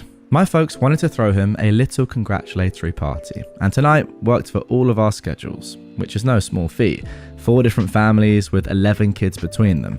So we all headed to the folks' house for pizza and cake. At one point, Amy brought up that it is Sibling Appreciation Day, and Mum said she wanted all of her girls to say what we appreciate about our sisters, and we go youngest to eldest, with most of the compliments going to me, as I was kind of a second mum to them. I told each of my sisters how much I loved them, among other things, and then I finished my speech off saying something like, "And I really appreciate that we didn't have any gross boys stinking up our house." All of us but Beth and her husband laugh. Beth's eyes got really big, and her husband, Chase, looked at me like I was something he scraped off the bottom of his shoe. Suddenly, he says, "That's pretty effed up." I said something like, "I don't know, Chase, I've smelled you after your workouts, it's pretty bad." And he got even more mad and said, "How could you talk about Tyler like that?" And Beth starts losing her mind, guys. She's grabbing him by the arm, begging him to hush, saying they need to go home now, etc. So naturally, I'm like, who is Tyler? Well, friends, apparently Tyler is Beth's twin that died during childbirth. And it made our folks and me so depressed that nobody is allowed to speak of him or reference him ever. Beth forbade Chase from ever mentioning him to any family member. After Chase told us this, nobody said a word. It was so dang tense. Finally, I just kind of bluntly said, "Well, I'm not sure why, but Beth's lied to you about this. I think you guys should talk about it, but I don't want to hear anything else about this tonight, as we're here to celebrate my son." After that, Beth burst into tears and ran into her old bedroom, with Chase, Mum, and Joe following her. The party never fully recovered, and they took off pretty shortly after that. I stayed behind to help clean, and so my dad and son could hang some more. While I'm doing the dishes, my mum scolded me pretty harshly about calling Beth a liar. "If the baby shoe fits, mother." My dad said I wasn't wrong, but I embarrassed Beth. Well, what the heck was I supposed to do? I was getting chastised over a lie. Absolutely not. Beth also texted me that I, quote, effed her over, and a text from Chase's phone told me I was the actual liar sister, and everyone knows that. Amy is on my side, but she and Beth always butted heads. Jo claims she's neutral, but she also told me I, quote, didn't have to call her out like that. But what the heck else was I supposed to do? Just take the lashing? And why is everyone acting like me calling out what I consider to be a pretty heavy lie is worse than the lie itself? How do we resolve this situation? I love my sisters so dang much. They're my best friends. But this is so weird and so wrong to put it on me. Okay, well that is just an incredibly strange lie. That is weird in and of itself, the fact that your sister has made up, and who knows why she's done this, by the way. I'm sure that will be revealed as we continue on in this story and get to relevant updates, but she's made up an entirely new sibling that never existed. I mean, yeah, crazy. But on top of that, you're the one that's getting chastised for calling her out on it. Again, I completely agree with you. What are you supposed to do? Just say, yeah, sorry about bringing up my imaginary dead brother's name that we agreed I should never do. Like, so odd. But yeah, I don't know. I find the whole thing very strange. But then what's arguably even stranger is the fact that no one is really supporting you apart from one of your sisters. Why? I mean, unless there's a lot more going on here, and as I said, we'll get into the updates because there are a couple, and who knows, maybe there is a lot more. Maybe your parents and your other sisters know about this, or the fact that Beth has created Tyler, and again, who knows why she's done that. Maybe we'll find out, and that's why they're like, you didn't need to say that. But if they didn't know, like you didn't know, then for them to just come at you and say you didn't have to out her like that is absolutely ridiculous. So they just expect you to sit there and just say, yeah, you're right, we do have a dead brother. Okay, now before we get into the first of two updates here, I do want to just see what the comments are saying. Somebody said, I can't actually imagine any other response. I really can't. Were you seriously expected to lie along with her? I think that is shocking. Yeah, I agree. OP replied, I've got no idea what she was expecting. I have lied for her before, but saying she's at my house while she's really getting boudoir photos done for him is not the same as lying about a whole person who never existed. It's beyond bizarre. Someone else said, I'm kind of impressed that after all of that, she managed to convince her husband that you were the liar. Of course, if he still believes her, he's dumb as a brick. I think there is proof enough on her birth certificate, as it will state she was a single birth. OP replies, I will say, Chase is not a dummy, and he's typically not malicious. And although nobody really backed me up about this being a lie, at least not in front of me, I think it's pretty obvious that I was telling the truth, as everyone else was obviously confused and dead silent in the moment. I've not responded to the text, as I'm not looking to burn bridges. I've made many mistakes, and my sisters have graciously forgiven me. I'm just flummoxed and a little hurt. Someone else said, yeah, this is very weird. I'm confused at why your parents aren't embarrassed by your sister's behavior, especially trying to keep up the lie afterwards and saying you're lying. Is she mentally okay? Does she have a history of lying? Well, we all lied as kids, OP said, but I assume that she grew out of it as an adult. We also all exhibited some attention-seeking behavior, but again, age appropriate, especially for a family with 4 kids and 2 parents who worked full-time. My parents are hippies and very much live and let live kind of vibe, but this feels icky to me. So I'm a little surprised they're not more upset about it. Then again, they never punished us in front of each other, so they could be dealing with or planning to deal with the situation behind the scenes.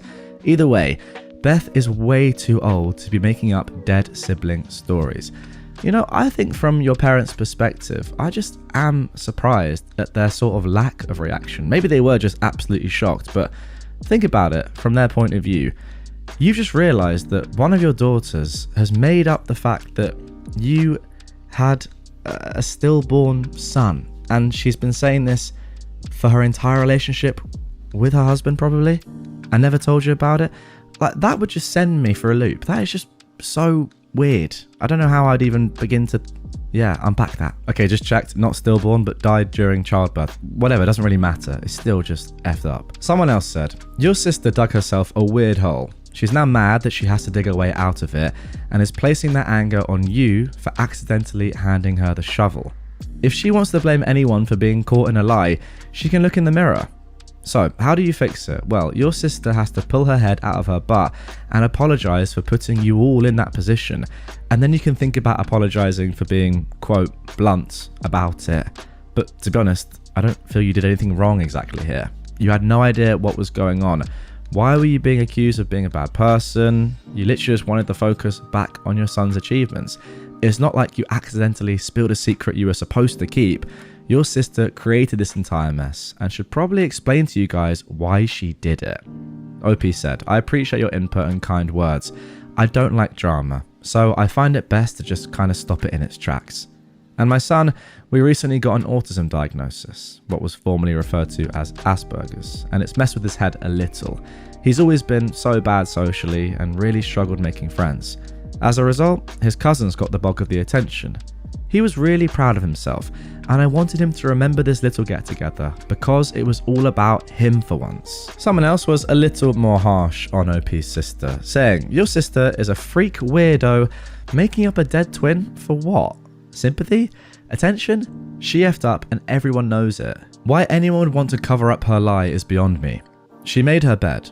Let her deal with the repercussions of this outrageous lie. Question though.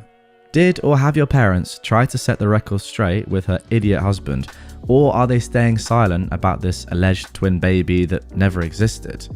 OP replied, when I told Chase she was lying, nobody backed me up, but I believe it was kind of obvious because nobody refuted my claims. That, coupled with Beth frantically trying to get her husband to leave, Chase is smart, he can put 2 and 2 together. I mentioned in another comment that our parents never punished us, nor really got onto us in front of each other. So I'd like to think they're handling things on that end behind the scenes and trying to appeal to my dislike of drama and empathy to get me to forgive her. I don't find the lie unforgivable, by the way. I think it's bizarre and I don't appreciate it, but I don't think our relationship is over. I love her. I took her on her first date. I took her and a boy to get ice cream and they held hands. We lied to our parents about that one. I helped take care of her when she was postpartum because Chase had to work. She's got my heart, you know? And then finally, one last comment. Somebody said, just to be clear, you do recognize this level of lie as a mental health disorder, correct? While I'm not a therapist, this very much sounds like some strain of Munchausen's. Again, not a therapist, just therapy adjacent in training and work, so I have some familiarity. So get her some professional help. This isn't just a cry for help. This is a sign of a broken brain that requires professional help and maybe even medical interventions. Maybe. I think that might be overstepping a little bit. And again, we don't know yet why OP's sister has made this up. Munchausen, by the way, refers to 2 related psychological disorders: factitious disorder imposed on self and factitious disorder imposed on another. This one obviously is imposed on self. And in it, individuals feign or cause illness in themselves to receive attention and care. Oh, actually, sorry, no, I've got that wrong. In the second, a caregiver fabricates or induces illness in another person, often a child, to gain attention or sympathy from others. I'm not sure about that. I suppose this comment is saying that OP's sister has made up her imaginary brother dying to get attention from Chase. Again, I'm speculating here, so I don't know, but I can't see that being the reason. I reckon it's some sort of familial thing about there not being any boys in the family, as rudimentary as that may sound. Anyway, OP replied saying, I work in healthcare, albeit not directly in the mental health field, but I am a little familiar with various disorders. I actually do think she's a hypochondriac. One of my nieces is always coming down with something. They're not actually. Or my sister definitely has Crohn's disease. She doesn't. She won't drink milk if it's within 3 days of the Best Buy date. Refuses bread pudding because you use old bread to make it. She won't eat brownies I baked from scratch the day before because they're old. So look, yeah, I know she's got some issues, but hey, we all have issues. I'm pretty emotionally closed off, except to my spouse and children. Some people think that makes me a female dog. I try not to be too judgmental because I'm definitely not perfect, but I am judging the F out of this. Yeah, rightfully so. Anyway, the next day, we got an update. Okay, I think we have some answers re the events that occurred last night. I do want to tell everyone who took time to give advice or kind words, thank you. I honestly couldn't read everything. I was and I am exhausted, but I did get an idea of how I wanted to approach everything, thanks to the advice given. I will get to the update in a few. I just wanted to answer some FAQs and comments really quick. 1. This is fake. Well, I wish it was. I really wish my mind worked in a way where I could make things up like this. Alas, my imagination is lacking. 2. Your parents named you after Little Women? Well, this is probably partially to blame for the fake comments. These are just placeholder names I used, as there are 4 sisters in that novel. My parents are hippies. They gave us some pretty noticeable names. If I used our real ones, on the off chance any of our friends read this, they'd know immediately this was our family. 3. Beth is continuing to lie, and Chase is believing it, and your mum and Joe threw you under the bus too. Well, read Chase. I think he knew I was being truthful. Also, I said the text came from his phone. I actually was thinking that Beth sent it, as that's not Chase's vibe. About Mum and Joe, they didn't throw me under the bus actually, but I'll go into more detail soon. 4. Is it possible that my mum actually had twins, and I just forgot or didn't know about the death? Well, absolutely not. I was at all of my sisters' births. I don't remember Joe's, but I do remember Beth and Amy's, and there were no multiples, no deaths, no funerals, no depression. 5. The birth certificate will prove it. Yeah, it sure would, but I'm not about to try and strong-arm my sister into showing her husband her birth certificate. 6. Your sister is mentally ill, also the golden child, and you're the scapegoat. I'm not about to say my sister is sick, but yeah, I do think she has some issues, as we all do. There's no golden child and scapegoat in this family though. My parents were and are really good about treating all of us fairly and equally. And 7, you could have / should have been more tactful or pulled her aside, not just outright called her a liar. Well, had I known that Tyler was my dead brother, I never would have asked who he was. Chase and I tease each other a lot, and I honestly thought he was about to come out with some kind of funny joke, a la D's nuts. Re my lack of tact? I don't know, I think it's pretty lacking in tact to make up a whole dead sibling. And really, facts are facts. She lied, and that's that. The night was about my son, so I squashed the issue and I chose to move forward, hoping to end the conversation with as little drama as possible. Okay, so now let's get into the update. After a night of barely sleeping and my blood pressure being dangerously high, I called my mum this morning, fully ready to let out an emotionally charged tirade about how I feel they unfairly threw me under the bus and took Beth's side when she objectively did the worst thing. My mum answered the phone, apologising, and asked me to just listen. When she and Joe followed Beth and Chase to Beth's room, Mum did tell Chase that Tyler wasn't real, and this is an issue between her and Chase, and they should probably leave because she didn't want the evening ruined. She did get on to me, but it was mostly out of sympathy and empathy for Beth, and she recognised it wasn't okay, and she apologised for that. She spoke with Chase this morning, and Beth, who is the one that sent me the text from Chase's phone, finally came clean early this morning after hours of denying the lie. Something I didn't mention, as I didn't feel it was pertinent to the story, is Beth's eldest daughter, Madison, isn't Chase's biological daughter. He's been around since Madison was 2. Also kind of pertinent is that Chase is a first responder. He loves to be a hero, and he's very good in that role. He met Beth doing victims advocacy, and as such, I believe they both view him as saving Beth. This has long been speculated, but it's not exactly our place to say anything. And we all love Chase. He's an amazing person. And Beth is no dummy. She picked up on Chase's hero complex immediately. It appears that, in an effort to make herself look more sympathetic, vulnerable, broken, she lied about having a twin brother that died in childbirth. Wow. So that other comment, who thought that there could be Munchausen going on here, is actually like 100% right. Just again, so there's 2 types of Munchausen. The second one is factitious disorder imposed on another, Munchausen by proxy, where someone fabricates or induces illness in another person, often a child, to gain attention or sympathy from others. Now obviously there's not an illness here, but isn't that exactly what's going on? Wow, what a comment. How do they spot this? So maybe she's not a hypochondriac. Maybe she does just suffer from Munchausen. Anyway, let's go back to it. OP continues. I guess Beth being in an abusive relationship and having a small child just wasn't enough. Well, she didn't have to do that. They've been together 10 years now, and not once did she come clean. To me, that proves a clear pattern of deceit and manipulation. However, I'm not going to speculate on her mental health problems or reasonings for not coming clean. That is for her and her husband to deal with. Neither one of them have called or texted me to apologise, by the way, and I'm honestly unsure if they will. Beth is more of the rug sweeping type, while I may confront issues head on type. I will not be cutting my sister off for this though. I love her, and at the end of the day, I just want her to be happy and healthy. I do hope that this whole issue will cause her to rethink some of her life choices, and maybe she can get some therapy. I think we could all use therapy, to be honest. So that's where we are right now.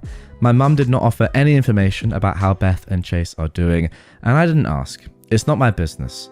I've not heard from Joe, but Amy and I have been texting all morning, and she is being my best good friend right now and providing a lot of support. Hopefully we can all move forward and grow together in the future. Thanks again for the support you've all sent my way. Wow. Now, there is one more update to come, which actually was pretty recent at the time of recording, 5 months after that one.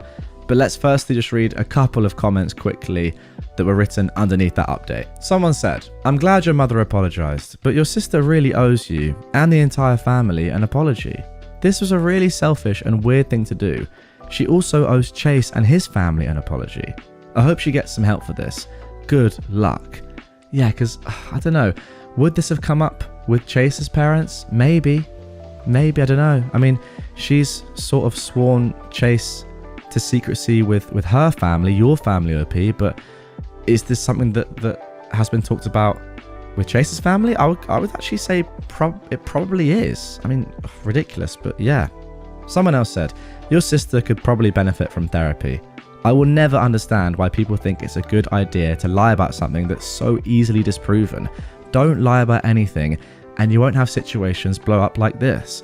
I hope she comes to her senses and apologizes to you." And that's a great point. Also, it's surprising it's taken 10 years for this to come to light in this sort of setting. Like, that's actually quite remarkable. This should have happened a long time ago. Someone else said, "I think your family needs to do a sit down with your sister because this isn't normal behavior at all. She lied for 10 years about a dead brother. You need to call this behavior out since she's way too old to be acting like this. And doing nothing is showing her that you guys will accept similar or the same type of behavior in the future." And finally, someone said, "Well, this is why she continues to do this nonsense at her big age. No one holds her accountable. You can't move forward and grow together if people don't take accountability. Your entire family enables her in the worst way." I think that's actually a great comment. Surely, if she'd been called out on this sort of stuff many years ago, and this probably does, in part, go back to childhood, I mean, I'm sure it does, then this wouldn't have happened. And now we're in this, like, horribly strange situation. Like, again, imagine being Chaser. Imagine your wife has been lying to you about a dead sibling of hers for 10 years. How you got to start thinking, you got to start second guessing everything. Like, surely you lose a bit of trust there and you're questioning everything. I don't know. Well, I've not been in that situation, thankfully, but it's a weird one, isn't it? Anyway, as I mentioned, 5 months later we got this new update, which is the end of this story for now. Well, a lot has happened in the past months. I read all your comments multiple times, and I heard you. I faced some very hard truths about my family and our dynamics, but mostly I grieved. About a month after I made my original post, my dad passed away. It was very unexpected, a massive stroke. The worst part was Mum was out of town, so my dad died alone. My son talked to him that same day. They made plans for the next week, and then my dad was gone. It's been a very hard few months. I started therapy mostly to deal with navigating life without dad, but my therapist made a lot of good points about our family dynamic. Mostly that I was parentified and a people pleaser, that keeping the peace comes at a price, and that price was my needs being put on the back burner. And as a result, I keep people at an arm's length because of this, and I'll be danged if she wasn't right. So let's rewind a little. During the week or so after Dad died, Mum was lost. They'd been married over 40 years, so no surprise there. And as the eldest sibling, I stepped up big time. Joe and I already knew a little about our parents' end-of-life wishes, and we chose to go forward with cremation. Mum agreed. This is her wish as well, as did Amy. Guess who didn't? Well, if you guessed Beth, you'd be right. She just had a complete meltdown, wailing over how she couldn't stand the thought and will not allow it, and blah blah blah.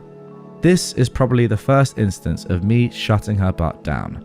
I told her, in no uncertain terms, that this wasn't her choice. It was our father's preference, and it was happening regardless. Next, she was wandering through the house, trying to pick out stuff she wanted, before Mum had even given us her blessing. When she started, Mum asked her to please stop, let her sort some stuff first, and then she'll give a yes or no. When Beth asked what she needed to sort out, Mum mentioned Dad's watch collection. There was one specifically for my son, and when Beth inquired as to which one it was, Mum refused to answer. Beth insisted that wasn't fair, she should have first pick, blah blah blah. Mum and Joe apparently shut that down with a quickness. I wasn't there, but my son is now wearing the first luxury watch my dad ever bought, and he's so proud. Don't worry though, all the grandkids have something special. Next, she got absolutely plastered at his end of life ceremony. Went around wailing and making literally the whole thing about her grief and how her wishes weren't respected. And before I could snap, and believe me, I was this close, Chase dragged her butt out of the venue. And I'm not sure what happened, but when they got home, police were called, Beth was arrested, and my niece ended up with my mum for the night.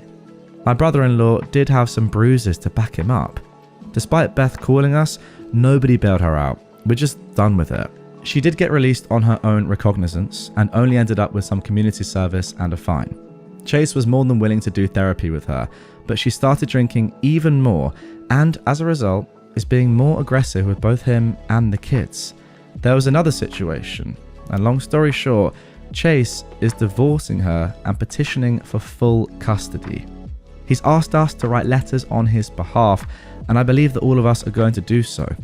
I don't know what's going on with my sister, but she is on a downward spiral, and it's so sad to see. She refuses to speak with anyone, and I am just done trying. I'd already decided to cut her off after the BS at Dad's end of life ceremony, but this solidified it. I won't be updating again. I'm washing my hands of all of this. I hope my sister gets help, but it will take a lot of work, and she's never been one to want to put in the work. I'm putting myself first for once and concentrating on my children, my husband, and myself. Thank you for listening to me vent. You are almost as good as therapy. Well, there we go. I'm going to use this story as a reminder to myself in future to really look at the comments that I do read out as the story is progressing on subreddits like this, where there are obviously updates, and take them a little bit more seriously, because a lot of the time I think, well, you know, we've not had the whole context yet. How can you be 100% sure that something is happening? I get, like, you're giving your opinion, you're sort of predicting what may be going on, but I still often take them with a pinch of salt. However, the comments on this one earlier on were pretty much bang on. Like the mental illness, the fact that it probably wasn't just this, like the dead brother situation that was going on, and maybe there was more to it. Like, it's clear your sister has some serious issues and needs some serious help. Look, I know obviously your dad's death probably exacerbated all those issues tenfold, so there is context there, of course, but despite that, like, it does seem like she is just completely gone off the rails and is doing just crazy things. I mean, the top comment here underneath this entire post is, I just cannot believe that the person who lied about having a dead twin turned out to be not particularly stable. And I think that is a very good point, and I probably should have considered that more earlier. I just thought that there might be, you know, not a logical reason for it, but, you know, those like long, twisted web of lies that people sometimes find themselves in, that again, like, once you're in, they're just hard to get out of, and then you wake up and all of a sudden it's been 10 years. I thought this could be a situation like that. Even in that situation, you've got to come out of it and be brave enough to say, look, I've been lying. But yeah, this was clearly not the case, and she's just clearly got a lot of issues, which is, yeah, very sad. But there we go. That is going to do it for this one. Not quite sure what to make of it, but definitely one of the most ridiculous lies I've heard. But very, very tragic, really, to see how this story ended up, and to see that she had so many other issues going on, and the lie was just the tip of the iceberg, really. Let me know your thoughts in the comments down below. As always, my parents falsely accused my brother of being a creep, and it's really affecting him. This was originally posted on the 31st of August 2020. My brother is 15, my sister is 17, and I'm a 23-year-old woman. This is really stupid, and it shouldn't have happened, but it did. Now I just want advice on how to make it better. Also, this is the story my brother told me, as I wasn't there. So, he was in his room, playing on his phone, minding his own business. He got up to take out the trash. He came back to lay down in his bed. As he was laying down, he noticed their dog walking out of his room. He ignored it. Later on, his sister noticed that some of her clothes were missing. She went looking for them and found them in my brother's room. The problem was, they were wet and slimy. She immediately told our parents, and they thought the worst. My dad, my mum, and my brother argued about it. Rude things were said. Apparently, mum said, "I knew you were weird, but not this weird." My dad said, "I raised a predator." In the end, my parents asked me to pick him up and let him stay with me for a couple of days. When I picked him up, he didn't say anything and just sat there in silence. He spent the entire time in the room he was staying in. He only came out for dinner. He skipped breakfast and lunch. His eyes were always red when he came out, so I assume he'd been crying. I've never seen him cry. Most of the time, when he's upset, he just has a stone face, so what they said must have got to him. Finally, at the end of the week, my parents called me and said they wanted to talk to him, so they came over. Before they came over, I tried to talk to him, but he ignored me. When our parents came, they apologized to him. Over the week, they noticed more of my sister's clothes in his room, until one day my dad caught the dog with my sister's clothes. My brother just said, "Okay," and went home. I tried to ask my parents if he could stay longer, but they said that wouldn't be necessary. Later on, I got a call asking me what did he do over at my house, because he's just been in his room all day at theirs. So, is there anything I can do to help him feel better? Advice would be greatly appreciated. Okay, so there we go. That is it for the original post. Let's jump into some comments before we get into my overall thoughts and, of course, some updates. My immediate thoughts are, wow, what horrible, horrible parents. Let's see what other people online are saying. Somebody said, "Poor fellow. Your parents seriously attacked this kid, and to think they can just say, 'I'm sorry' and everything be fine is mind-boggling. They destroyed any trust he had in them, and this will not be an easy fix. It appears they had their mind set before even accusing him, thanks to your other sister.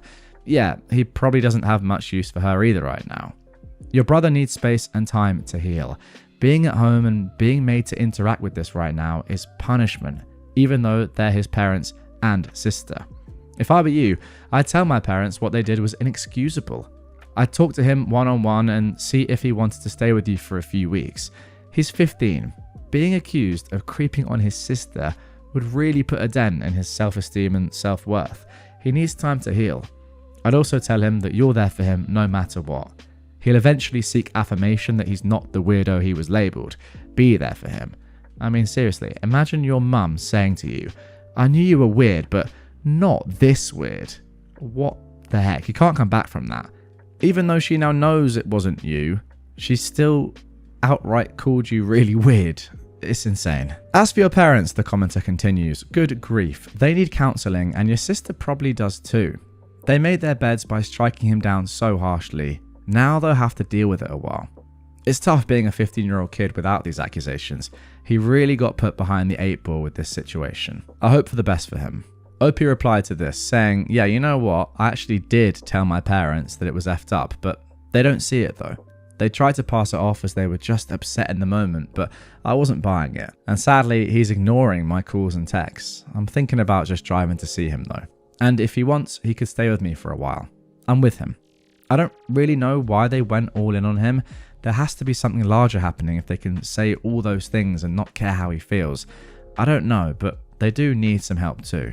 Now, somebody else said, and I can't help but agree with this really. "Look, I hope I'm wrong, but your brother sounds like he needs to be on unalive watch. I mean, like, when your whole family are accusing you of something like this and you're 15 and it's so shocking, I agree, like, he needs to be looked after, very, very closely monitored for sure. This is like a horrible thing that's happened to him." OP said, do you know of any sign that we should watch out for besides him just sitting in his room? Because if this is a real possibility, I'll drive to their house tomorrow. Somebody else said, I'm not trying to be a D, but there might not be a tomorrow. You need to get him out of there ASAP. Yeah, I agree. Like, if he's just not doing anything now at all, barely eating, not leaving his room, and he's back in his family's house, not in the relative safety of yours, this is extremely concerning. OP replied saying, okay, I'm going to stop responding for a little bit. I'm going to drive over there right now and convince them to let him spend the week with me. I'm not going to lie, I'm a little scared right now, but I'll try my best. Somebody else said, your brother sounds like he's exhibiting behavior indicating he's at risk for unaliving himself, especially since he probably doesn't feel like he has anyone he can trust anymore. OP said, I'm honestly scared for him. I would have slept, but I'm staying up tonight to make sure he is good. Now, OP has added a little update as well at the end here saying, good news, he came to stay with me until Sunday. I had to lie a little to our parents to get him to come. I told them he should get out of the house because he spends most of his day sitting in one spot with online school. They didn't believe me at first, but I said it would be a chance to get him out of his room. They finally agreed. He was about to go to sleep, so I came just in time. I think the plan right now is to just spend time with him this week. I'm broke, so it's going to be mostly home stuff. I tried to talk to him on the car ride. I asked him if he's okay. He said he's fine, and we had a little conversation about his school. So at least he's talking now. He's in the spare room, so everything is okay right now. All right, next day now, and someone finally asked, how is your brother doing today? OP said he's doing better and we're talking more, but he's still pretty quiet and spends time in the room. I'm going to give a final update at the end of the week. You know what? Let's just get straight into that update. This was posted on September the 7th, same year, of course. So I've been asked to update the situation. Many of you guys asked that I let my brother live with me, but I had to take him back to our parents' house this morning. The last update I gave was when my brother was allowed to spend the week at my house. That was last Sunday. We spent the first day, Monday, at my house, just talking. He spent most of the time in his room. At first, he wasn't responding back. It was going nowhere quickly. So I ended the conversation by telling him our parents were wrong and that he's not weird. I didn't say it exactly like this, but I hope you get the point. He just had a stone face and we stopped talking. Tuesday, he still didn't really come out of the room. I offered to go and get McDonald's and he came out of the room to eat at the table. We just talked about random different things. He wasn't really interested in the conversation until we started talking about my Xbox. We eventually started talking about Madden. He started talking about how good he is at the game. We finished eating and he went back to his room. Wednesday, I bought Madden. I don't play sports games. I play games like Cuphead or cartoon animation games. I asked him if he wanted to play though, and he agreed. I know this is serious, but Madden absolutely sucks. The game started cheating as soon as we started. The first thing my player did was fumble the ball. He was killing me at it. He actually laughed a couple of times and seemed to be enjoying himself. We spent a good portion of the day just playing. Thursday was pretty much the same as Wednesday, but he was talking more. I was going to go to the movies, but COVID is still a thing. We eventually just settled to watching Netflix. He spent half the day in his room, but he's coming out more. Friday, I decided to try to talk to him about the situation again.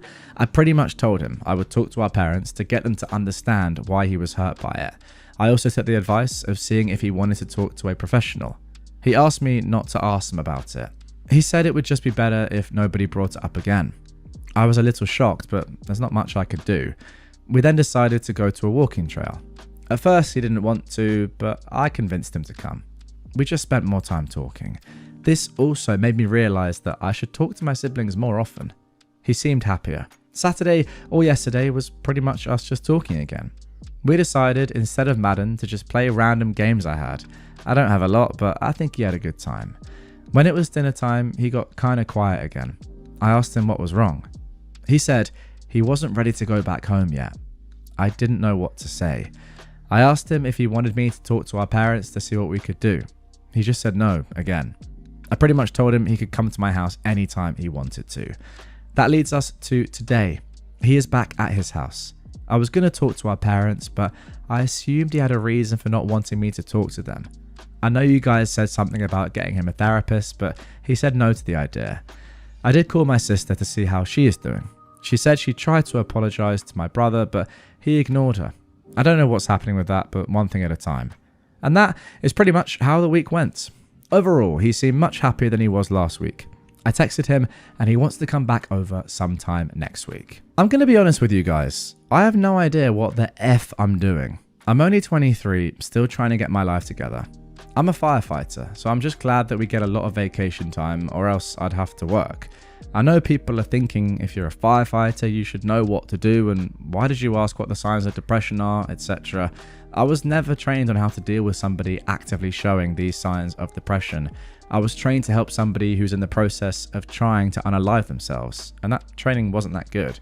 It was basically try to talk them down and do whatever you can to get them to a hospital. I've yet to use this training. This is why I was panicking when everything was happening. People were telling me he could unalive himself. I know I should have kept a cool head, but it just felt different because it was family. They tell you not to panic, but I'm only human. I've been a firefighter for about 2 years now. Anyway, that's just something else I wanted to say. I'm going to try to be there for both my brother and sister, but I made mistakes too. Somebody brought up the point of when I found out what happened, what was my reaction? I'm ashamed to admit, but I didn't really have one.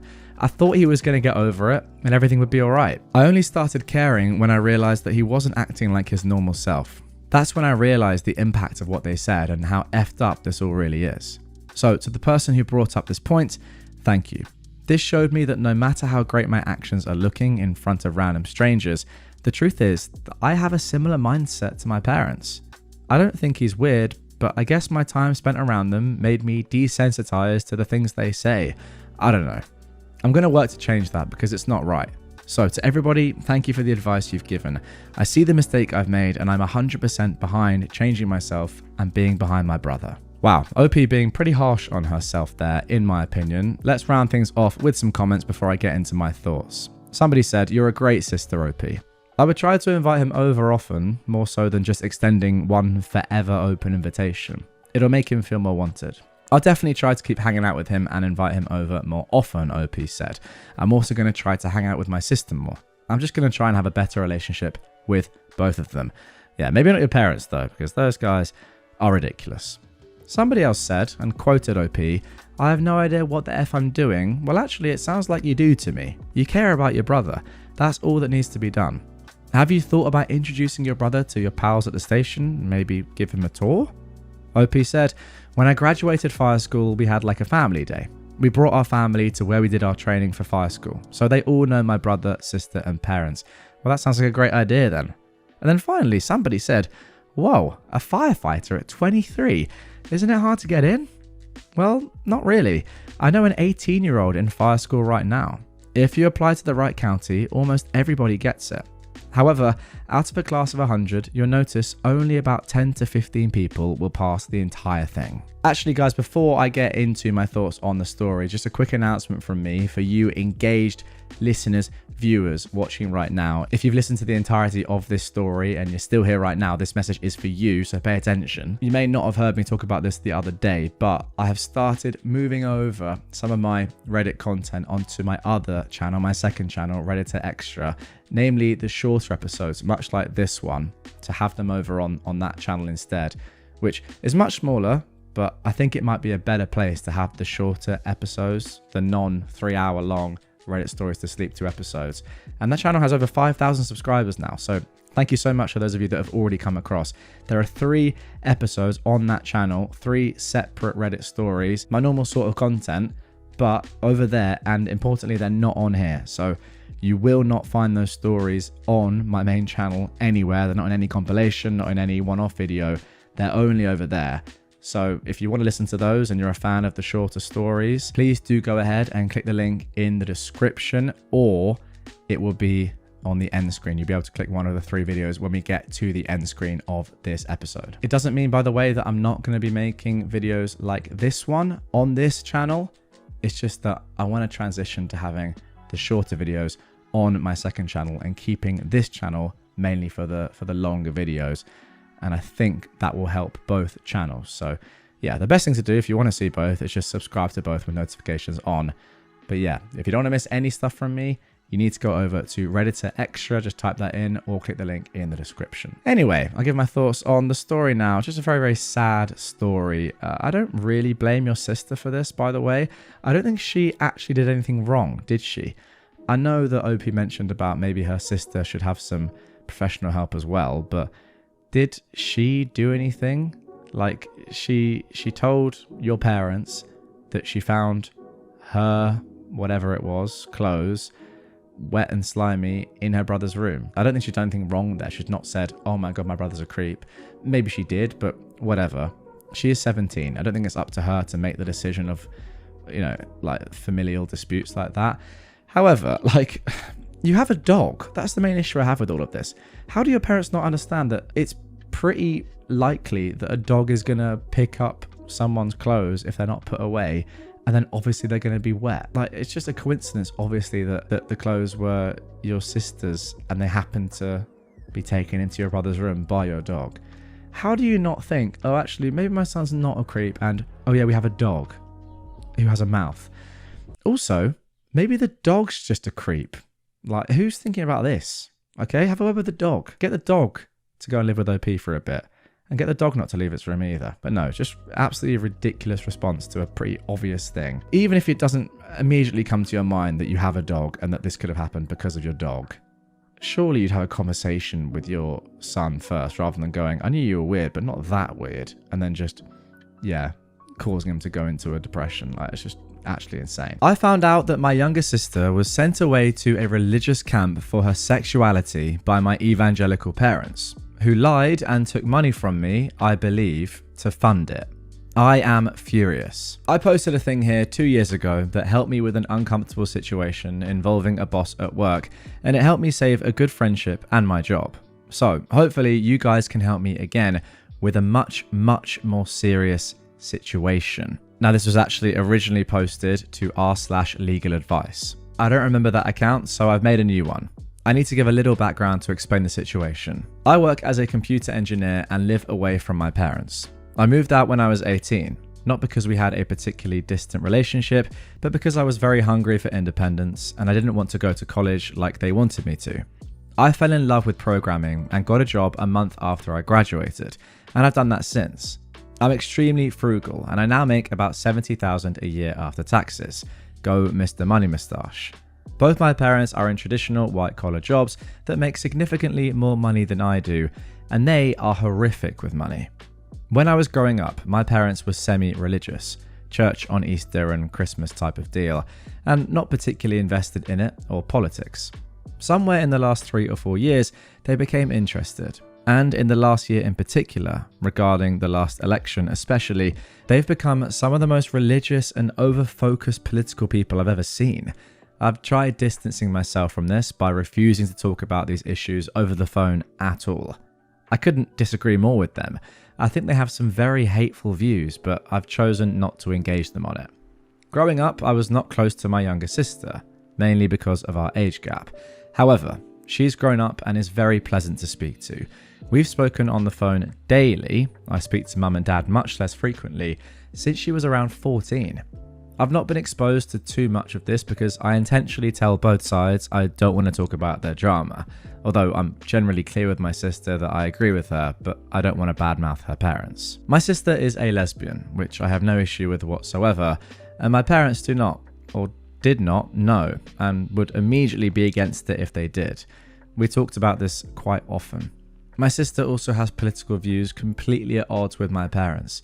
She was in trouble for not supporting their favourite political candidate. You can probably guess who.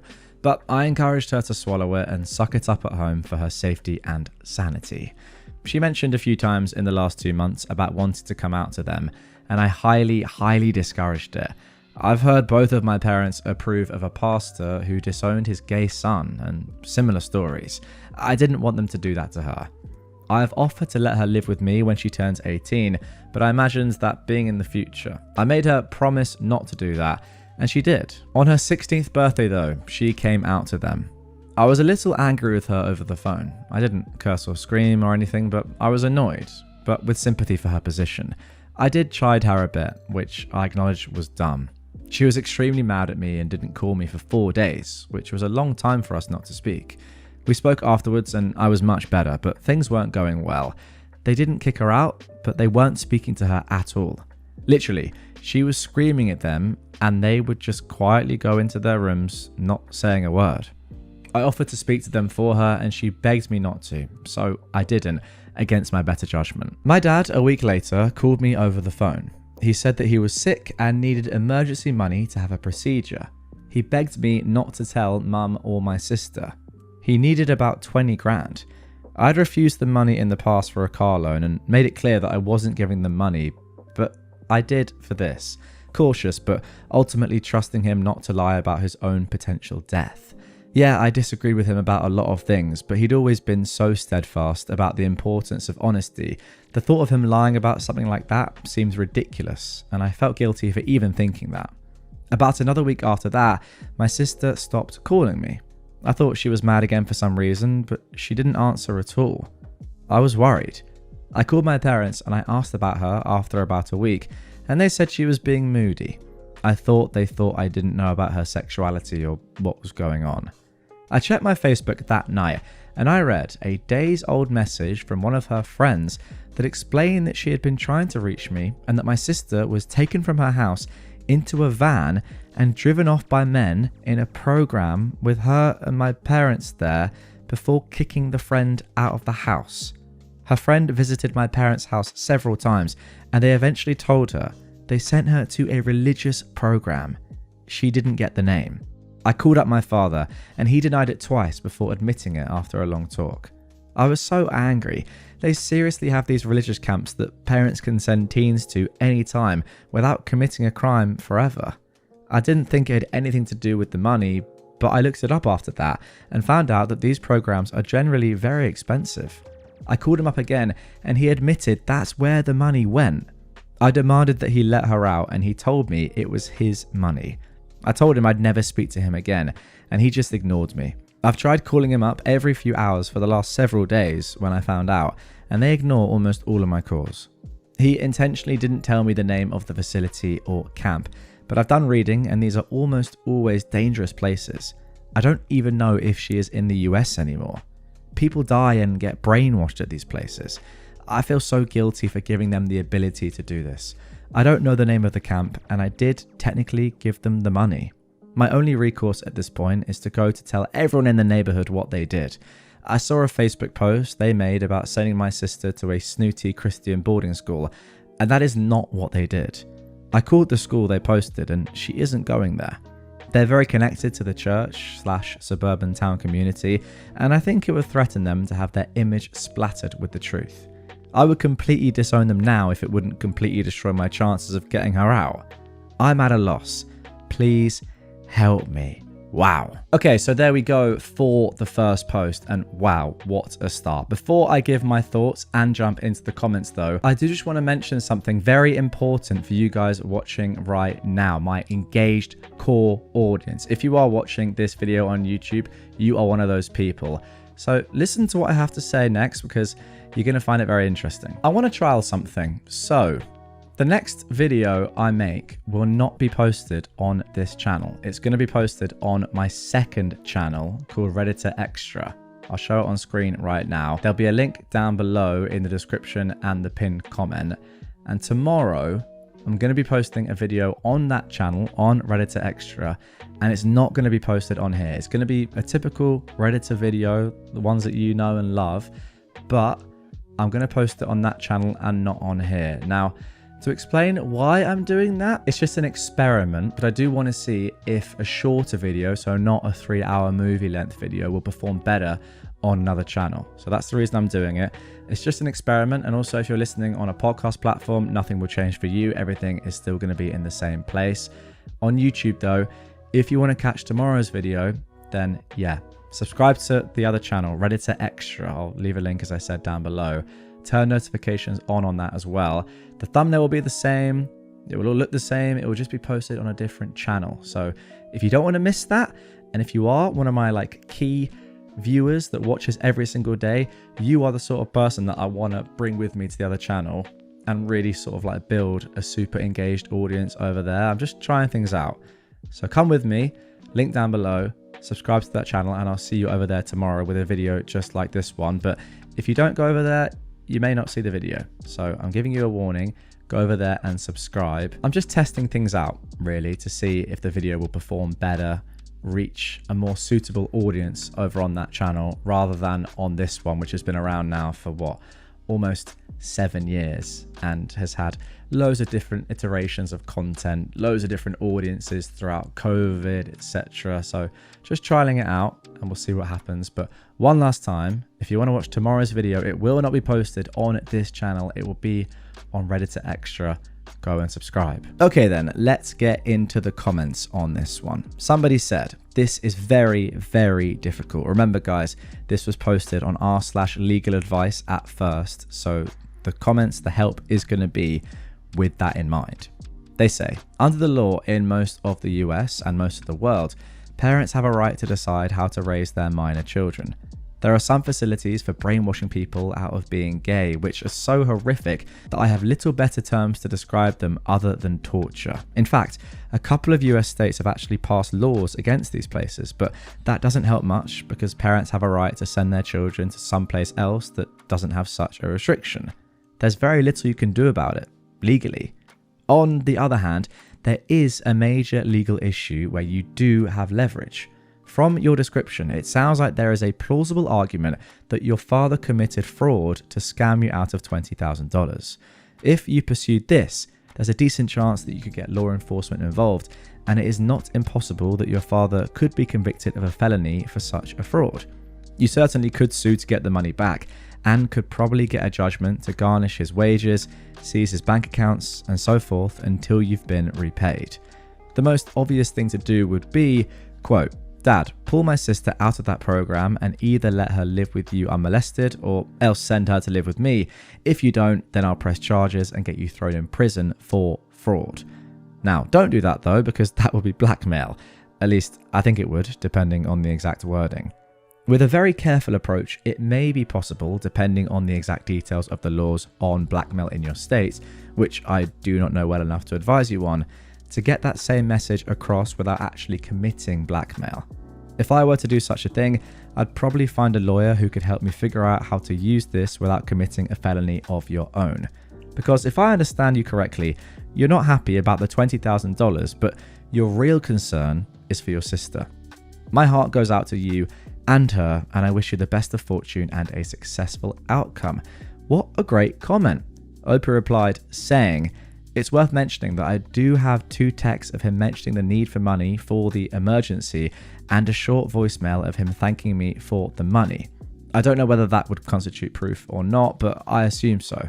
I would assume that he wouldn't be able to get a refund for the money anyway, and therefore unable to have the financial stuff get her out quicker without going the quasi-blackmail route. So I don't know. Anyway, thank you very much. Somebody else added, I have a very strong feeling that you should just look for a lawyer because nothing that we recommend should be taken into consideration really due to the serious nature of the situation. Find a lawyer to discuss if there is any way to gain custody of your sister, then talk to a GSA of some sort and find out what type of trauma she might end up dealing with and what to do if you get her, because who knows what they could be doing to her. Oh, horrible to think about. All right, update to come, of course, but I do just want to give my thoughts on how horrific this is, first of all. Some great advice there. My initial thinking is that there's not really that much that can be done legally. Like, if you give money to somebody in your family and they say it's for an emergency and it's not, yeah, it's like fraudulent, but is it legally fraudulent? I don't think it technically is, especially, well, at least I don't think it is in the UK. I don't know how the law works in America, but I think like if I get money from my parents and I say I'm going to use it for something and then I actually use it for something else and there's no like written agreement or contract signed, I don't think there's anything they can do about that. I'm not sure about that. Let me know in the comments down below. The main thing is, why do these camps exist in the first place? Like, that is the main point here. What are these things? Why would you ever send your kid to one of these? I didn't actually know that places like this actually really existed. I thought they were just made up for movies and like fiction. Are they actually real? Are they actually a thing? I've never really researched them, but I suppose they are religious camps to sort of try and change someone's sexuality. How ridiculous is that that still exists in this day and age? All right, 2 days later, we got the following update. I got an incredible amount of varying advice and support that I really appreciate. I explained the situation to my boss, who was very supportive and gave me some time off without an issue to deal with this. Last night, I left home and drove to them. They live in another part of Florida, but we all lived there. And I tried having a rational conversation with my parents. I pointed out the abuse I was learning was regularly happening at these communities. I told them all the stuff I've learned about these places. I demonstrated that it wouldn't even change her sexuality or opinion, but they just called me a liar or ignored me. I've never seen my parents in a lower regard. I didn't even bring up the money because I had a feeling that if I mentioned it, my dad would kick me out. Both of them seemed incredibly nonchalant about the entire thing. Then I made an appointment with a lawyer and then later another. Both of them were LGBT friendly and had at least some experience with similar situations, and both spent an hour explaining to me how I am completely legally screwed due to the nature of the gift, and that I have absolutely zero legal grounds in getting my sister out, and that without even the name of the place I can literally do nothing. I'm completely screwed. One drilled into me that I shouldn't post about this to their friends or it may make any legal action that could be possible later impossible. But both basically told me there wasn't a thing to be done. I was at my wit's end and I had a last-ditch plan. I drove back to my father's home and told him I would give him my remaining savings, around 65k, but I lied and said 55k so I'd have something, if he took her out of the camp and let her live with me. I was amazed that he would even consider it because I always considered him such a high moral figure, but he stepped in the room with my mother for 5 minutes and said yes, but only if I didn't involve the police. I told him he would need to sign a contract and wait a few days, and he told me he may not have an issue with that. He needs to think, but he didn't want her legally in my name, although she can live with me, as he doesn't want to be on the bill for child support. I wanted to spit in his face, but I refrained. This just happened less than an hour ago. I made another appointment with another attorney tomorrow, but I don't think this is possible and I may not just show up at the office. If I give him the money without any obligation to return it, he'd just take it and do nothing. My idea at the moment is to agree to give them the money without a contract as soon as she is out and back at the house and I see her, and then take her and move to another state with her until she graduates. I can keep working in my current job from online until I get a new one. My father basically gave the impression that he'd completely disowned her anyway, and I don't think he would spend the money a second time to get her in another place, but obviously I'm just guessing. Obviously I cannot have a legal contract written where I buy custody of a minor. Can I have one where they promise not to send her to another institution like that? Like she must go to and graduate from X high school or something, or you must return the money?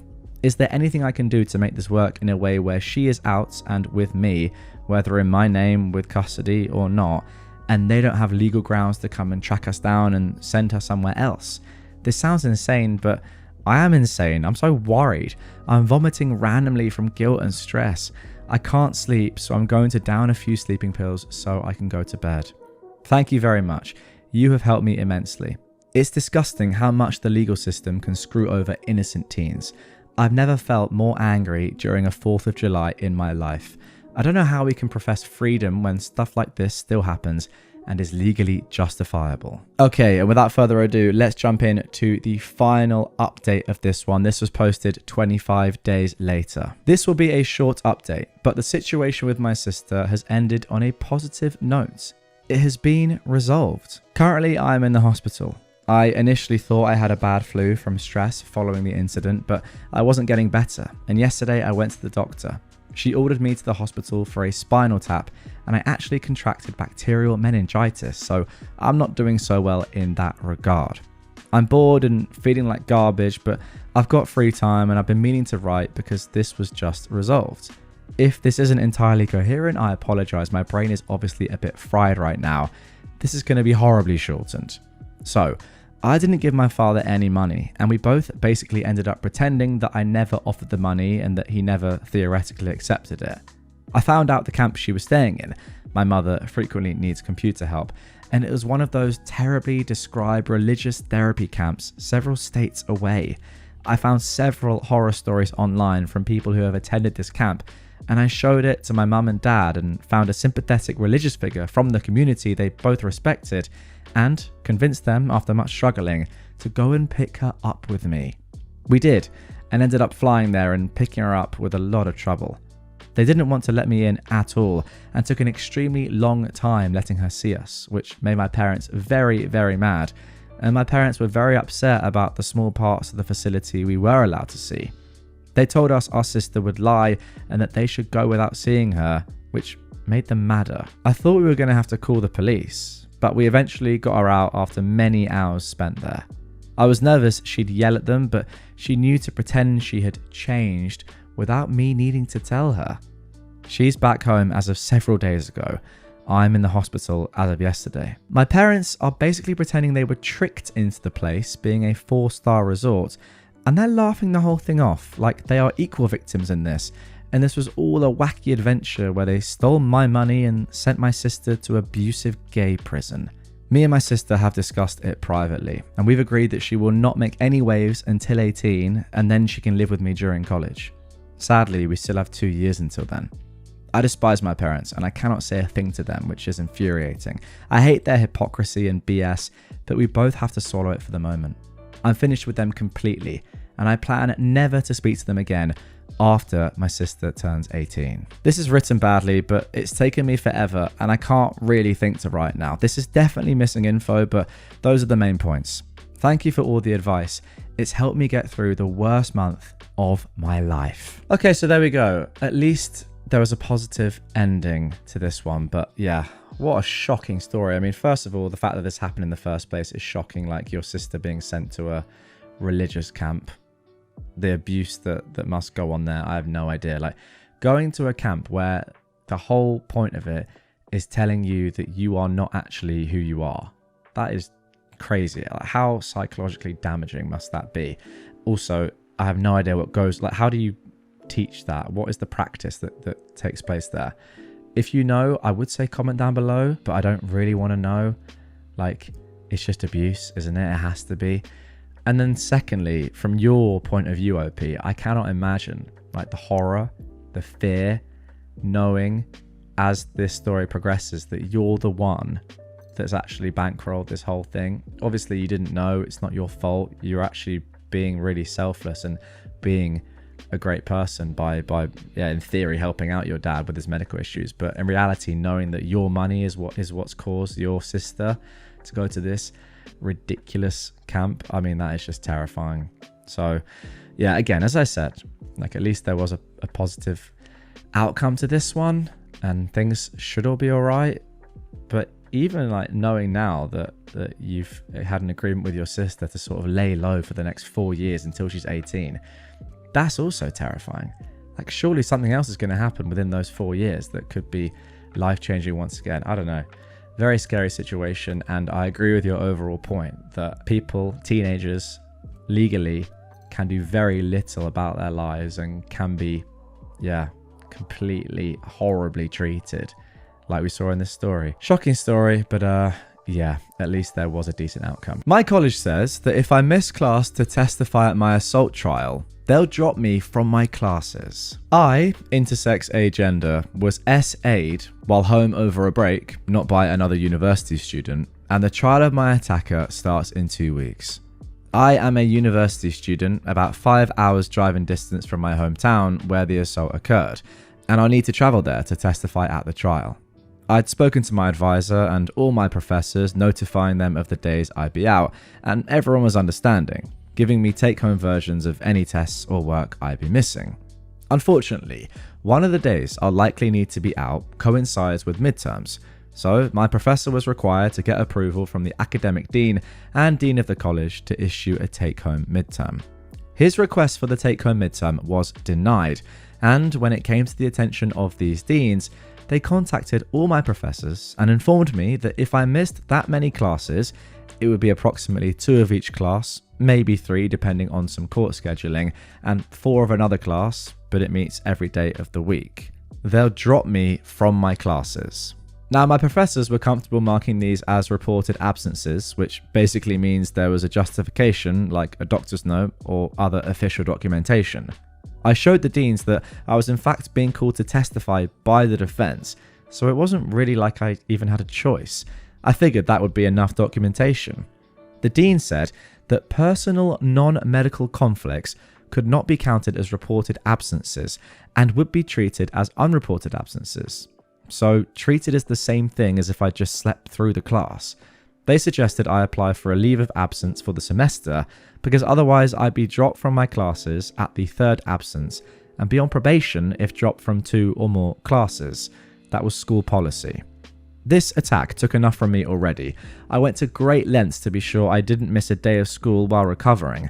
I don't want this man to derail my life further by pushing back my graduation date. I spoke to the Title IX office, who'd promised me they could help, but it turns out their idea of helping was helping me plan my leave of absence. I do not want to take a leave of absence. All my professors were ready and willing to work with me, and I was, and am, entirely capable of keeping up with the work. Do I have any legal recourse here against the school? Thank you in advance. Wow, well, I have no idea. I'm not American, so let's jump straight into the comments. Somebody said, what would the leave of absence entail that you are against it? Would it force you to retake all your classes? OP said, I would have to withdraw from the university for a full semester, leaving me to either spend all summer in school, thus unable to work full time, or graduate late, and there's no guarantee I'd even get my full tuition back. Somebody else commented, have you been served a subpoena? Does your university consider a court order as a legitimate excuse for missing class? If no and yes, ask the attorney to subpoena you and show that as documentation. OP replied saying, yeah, I've been subpoenaed and I showed the documentation to the deans. Unfortunately, it isn't just missing the midterm, it's missing any classes at all. And I have class 5 days a week and the court doesn't run on weekends, which is why they were pushing for me to take a leave of absence. I'll keep trying to push the subpoena as proof I absolutely need to be there to get justice, and it isn't like it's a fun outing for me, like I'm trying to skip class for a law and order type experience. Thanks. Somebody else said, I'd get that in writing from the dean and go over his head, because there's no possible way the campus legal team would be at all happy to know what he was doing, and I doubt the rest of the university administration would like their campus to be the focus of news reports on colleges forbidding victims of crimes from testifying in court. Make an appointment with whoever is immediately above your dean, maybe the chancellor, depending on your university, and talk to them. That sounds like a very good set of ideas, by the way. OP said, thank you, I hadn't even considered the legal team because in my mind, they're there to protect the administration, / they are the administration. I'll look into that. Thank you. Somebody else commented, at most, you'd be out less than a week for a trial. This whole thing doesn't make sense. They won't allow you to reschedule to take a midterm the following week? OP said once again, unfortunately the issue isn't just the midterm. The midterm is what brought my situation to the administration's attention though, but their main concern is with the absences. The minimum amount of time I'd need to be home for the trial would see me dropped from at least one class, likely more, which puts me on academic probation, so I'd then have to retake the courses over the summer or delay my graduation date to finish. I'm going to check into a proctored midterm at a college or library near my town to solve that issue and then try to address the absences through other means. This whole thing seems absolutely ridiculous. Let's get into the final comment before I give my thoughts. You should be able to get the court to work around your school schedule. Courts are often willing to consider a victim's legitimate life obligations. There may be a victim advocate you can speak to at the courthouse to help you navigate it. If not, your lawyer or the prosecutor can enter a request to change the date on your behalf. I hope it all works out for you. OP replied, thanks. Unfortunately, I do have classes 5 days a week and the court doesn't run on weekends, so no matter when I testify, it'll conflict. But I do have that in my back pocket if it would be easiest to schedule my testimony around my midterms instead of the other way around. So I'm keeping my options open with that one and discussing it with the prosecutor first thing tomorrow. I can't actually believe what I've just read there. Is this not like the most ridiculous thing of all time? I don't know if this is different or I've got sort of a different way of viewing this because I'm from London or I live in the UK. My university experience was not like this at all, where like if you missed a week or something, you were dropped from the course or yeah, like your place at the university was in danger. That just seems insane to me. But this, having like the most legitimate excuse you could possibly have to not be in your classes, and then the deans say, no, you have to be in the class, or again, like, you're going to get dropped. That's insane. Like, what are they promoting here? They're saying they don't really care about your case. They're saying they don't care about your assault, pretty much. That is what they're saying, right? It's absolutely insane. When I was at uni, like, I could not go to classes pretty comfortably. Nobody would really care. It was sort of my choice, I suppose. We did have registers and stuff for seminars and stuff like that, so you couldn't really miss too many of them. But I was ill for a couple of weeks in like my first year. Didn't really get a doctor's note. I just sort of like didn't go. Then they just emailed me and said, "You all right?" I said, "Yeah, I'm ill." And it was as simple as that. It was pretty chilled. I feel like when you go to uni or college or whatever, you're an adult. You make your own decisions. You're the one that's actually paid to be there. It's a bit strange. Well, I guess that's the same with school as well, if you go to a private school. But you get what I'm saying. You've chosen to further your education by paying to go to these schools or taking a loan out. Surely you can just then do with that what you want. But getting back to it, assaults and saying, no, you can't go to your trial, that should not and cannot legally be a thing. That's my takeaway from this. This dean is just on one. That cannot be like the policy. That's ridiculous, as the commenter said there. If that made it into national news and it was dean doesn't let student go to their assault trial, like, that would be the end of this uni, surely. Or at least the end of the dean. That cannot be legit. Something has to be done here, I'm sure of it. And something can be done. That's the main point. I don't think you should just, accept defeat. We'll get into the update now and see what did happen, but I'm not looking ahead. Surely something was done that was a good solution for you. Okay, so let's get into the update then. This was posted over 3 weeks later. Thanks to everyone's terrific advice, I got my university's ombudsman involved and also reached out to a local survivors group, similar to Rain, who connected me to a wonderful attorney who facilitated between me and the legal services team at my school. Within a day of meeting with the school's general counsel, my attorney and I were invited to meet with the deans who had made that initial decision. One of my professors also apparently saw my legal advice post and put 2 and 2 together. This was originally posted in r/legal advice. My professors were not previously aware of the full extent of what was going on, by the way. Now, that professor and my other professors submitted a letter on my behalf protesting the administration's decision, copying the board, ombudsman, legal counsel, and high-level members of the administration, which was so incredibly touching. I'm still overwhelmed and trying to properly thank them. Between my professor's incredible gesture and my showing up with an attorney raising flags, at the meeting I was given carte blanche to work out the details of my absences between myself and my professors. I'll take them at school, just early. And 2 were able to give me modified assignments that could be done at home, but still exemplified the same knowledge and skill sets. The Ombudsman and the Legal Counsel assured me they are looking into the policy that caused this ordeal in the first place. The Ombudsman is making sure the policy is being correctly and reasonably enforced, for example, not used to coerce students into violating a subpoena, and the Legal Counsel is advising the administration on new guidelines for the policy so that nobody else has to experience this going forward. Thank you everyone here who took time to give me such helpful advice. I appreciate all of you. Okay, well, I suppose that was a good solution in the end, but I don't actually really care. Well, no, that's not true. I do care. I just think it's ridiculous that it got to that point, like, at all. How can the policy be such that if you have an assault trial and you can't rearrange it because you have classes on all 5 days of the week or the week, the working week, and then you have to go to it, you're then dropped from your classes? That's insane. So, right, I suffer a terrible thing happened to me. On top of that, and by the way, I have to say as well, OP has said that they didn't miss classes when they were going through that in the first place. Like, that as well is ridiculous. Surely there should be some sort of compassionate leave or something where in the event that happens, you get time off. I don't know. It's like the worst policy ever. At least it's been fixed, but I don't really care. Like, the fact that this wasn't a thing in the first place is genuinely disgraceful, but what can you do? I'm sorry, OP, that you had to go through all of that. Shout out to your professors, though, for doing the right thing. But again, if any of them didn't do that, I'd be shocked. Like, yeah, it's heartwarming, but also I expect that from any decent human being. The dean is an absolute clown. Me and my boyfriend of 3 years just had our first baby. We're white and our baby is black. I have a close black ancestor, but my significant other is furious and is accusing me of cheating. This was posted back in 2015. As the title says, me and my boyfriend just had our first baby. I'm 26, he is 29. We were over the moon when we discovered the pregnancy, and we were both really excited to have a child together. We wanted to get married next year, and everything was going great. We were happy. We both look very white. We've got pale skin, blue eyes, brown and blonde hair.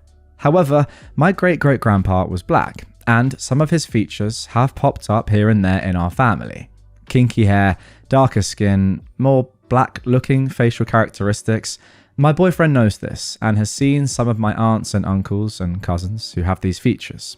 I, however, don't have any myself, and neither does my mum. Our daughter was born 5 days ago, and I guess she got all the dormant genes in me because she's really dark-skinned compared to us, with really curly hair. I think she's adorable, but my significant other flipped. He accused me of cheating, that the baby couldn't possibly be his. I've never given him a reason to suspect me of infidelity, and I've certainly never cheated. We argued about it. I pointed at all my cousins and other relatives who have black features, but he absolutely refused to listen. Said our daughter looked, quote, too black for that to be a plausible explanation. He stormed out of the hospital, sent me a text an hour later that we were over, and when I got home from the hospital the next day, he wasn't there, and most of his personal belongings were gone.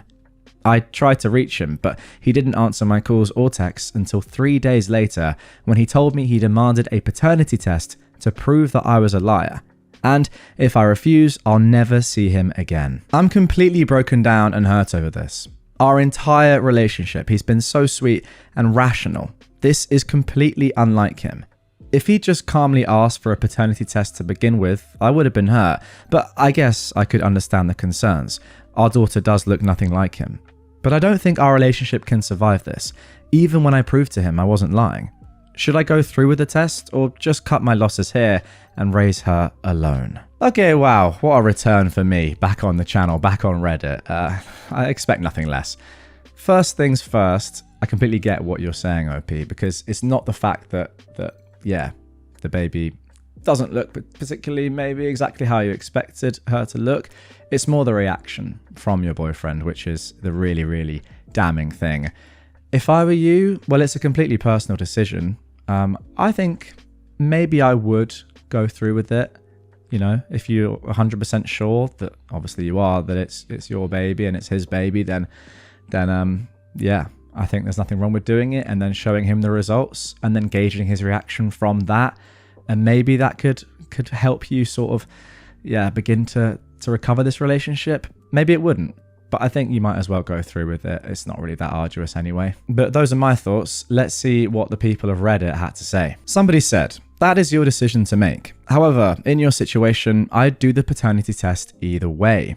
If you decide to leave him, it's a nice big F you to him. And if you decide to stay, he gets his peace of mind. It's a win-win situation, really. Exactly what I was saying, to be fair. I'd be hurt as F if my SO accused me of cheating, even though I've never shown any signs of it. However, I don't know how I'd react if I had a white girlfriend and the baby came out black. This is probably a 1 in a million type of situation, so I really can't say anything else about this. That's a very valid point, and I put myself in that situation. There is no doubt about it. As much as I'd like to say right now, sitting here, that I wouldn't have any doubts at all, I would. It's just a fact. I don't know how I'd react, but I would definitely have doubts. Somebody else said, you're going to actually need the DNA test for child support, so you may as well get one now. What you choose to do about the relationship is up to you, but you're going to need the child support. Great point. Opie replied saying, yeah, I've been so caught up in this whole drama and taking care of my baby, I hadn't even thought about child support. You're right. I'll get the test done, if only to make sure baby gets the best life possible. And Opie actually left an edit on the first post saying, I decided to get the test done. I'll update you all when I get the results. I'm still angry, but I guess I understand him a bit better now. Somebody else said, people are surprisingly ignorant of how genetics work. Anyway, get the paternity test just for his peace of mind, but understand that your relationship is irreparably broken and that he may sadly never show your daughter the sort of love or affection a father should show his child. This is a heartbreaking situation. I feel most for the baby, and you of course, but that little girl is going to face a lot of challenges in life looking like a black child to white parents. Talk to your more black-looking relatives about this and do research on how to talk to your daughter about her ancestry and prepare her for some of the more stupid, bigoted, ridiculous things that people are bound to say. Oprah replied, saying, yeah, I imagine things are going to be hard for her, but at least she has a loving mum and a family who can relate to her. I just hope my boyfriend, well, my ex, I don't even know anymore, will come around and treat her with the respect he couldn't afford to give to me. Opie also added a little bit more information just on her family history, so let's have a look at this before we get into the update which came 5 days later. 4 generations back, my great-grandma and all her siblings look really black. My grandma less so. My mum's generation is the first to have completely white-looking kids. And I don't think so, but my friends joke that my butt is so big I must have inherited that. But I don't think big butts are an actual racial trait, just more of a stereotype. There are plenty of white girls with big booties. I actually also just want to say one more point before we get into this update. I saw a TikTok or something the other day. I was just looking through like funny kids TikTok videos. Like toddlers TikTok videos, because I don't know, I saw one, I thought it was funny, just like random stuff that toddlers say when they have no filter. It's very amusing. Anyway, so what the situation was a mother had just had a baby with a new step parent, I suppose, who is black, and her kid from another man had come into the whatever you call it, the hospital, saw the baby, and like said off the cuff, like randomly, oh my gosh, I knew it wasn't going to be black. Like it was I mean, this is me saying this, it sounds a bit weird, but it was like a 2-year-old saying it. It was funny. Anyway, some of the comments there were saying, although it was very funny, and you'd have to see it to understand the humor, but trust me, it was funny. The dad burst out laughing. It was funny. They were saying, because the baby was actually, or looked pretty white in this video, they were saying, just you wait. Because melanin takes a while to develop in babies, which I thought was really interesting. I didn't actually know that, but yeah, I think that black babies actually often are born without the skin color that they're going to end up having, which I didn't really know. Now, I don't know how relevant that is to this example, as it's sort of potentially the other way around. Well, not the other way around. Your baby is just already dark. But the point is there a chance that your baby's skin color will change and your baby will turn out to look more like you and your husband down the line? I think, yeah. You don't just immediately have the genetics from your parents that are present and very obvious to see, I don't think anyway.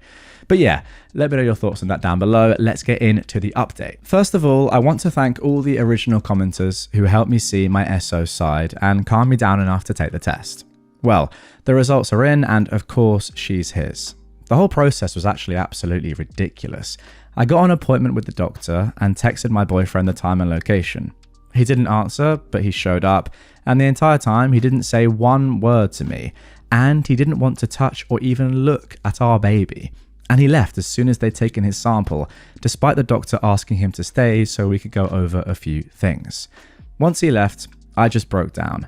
And I must say, the doctor was really nice. They didn't judge me or accuse me of anything, just calmly went over how the test works and told me that babies are often born darker than they actually end up being. Wow, was I actually right for once? I'm actually pretty happy with that. Okay, baby was an absolute champ, barely fussed when they drew her blood. I got the results yesterday. I texted my boyfriend the news and I asked if he wanted to come over and open it with me.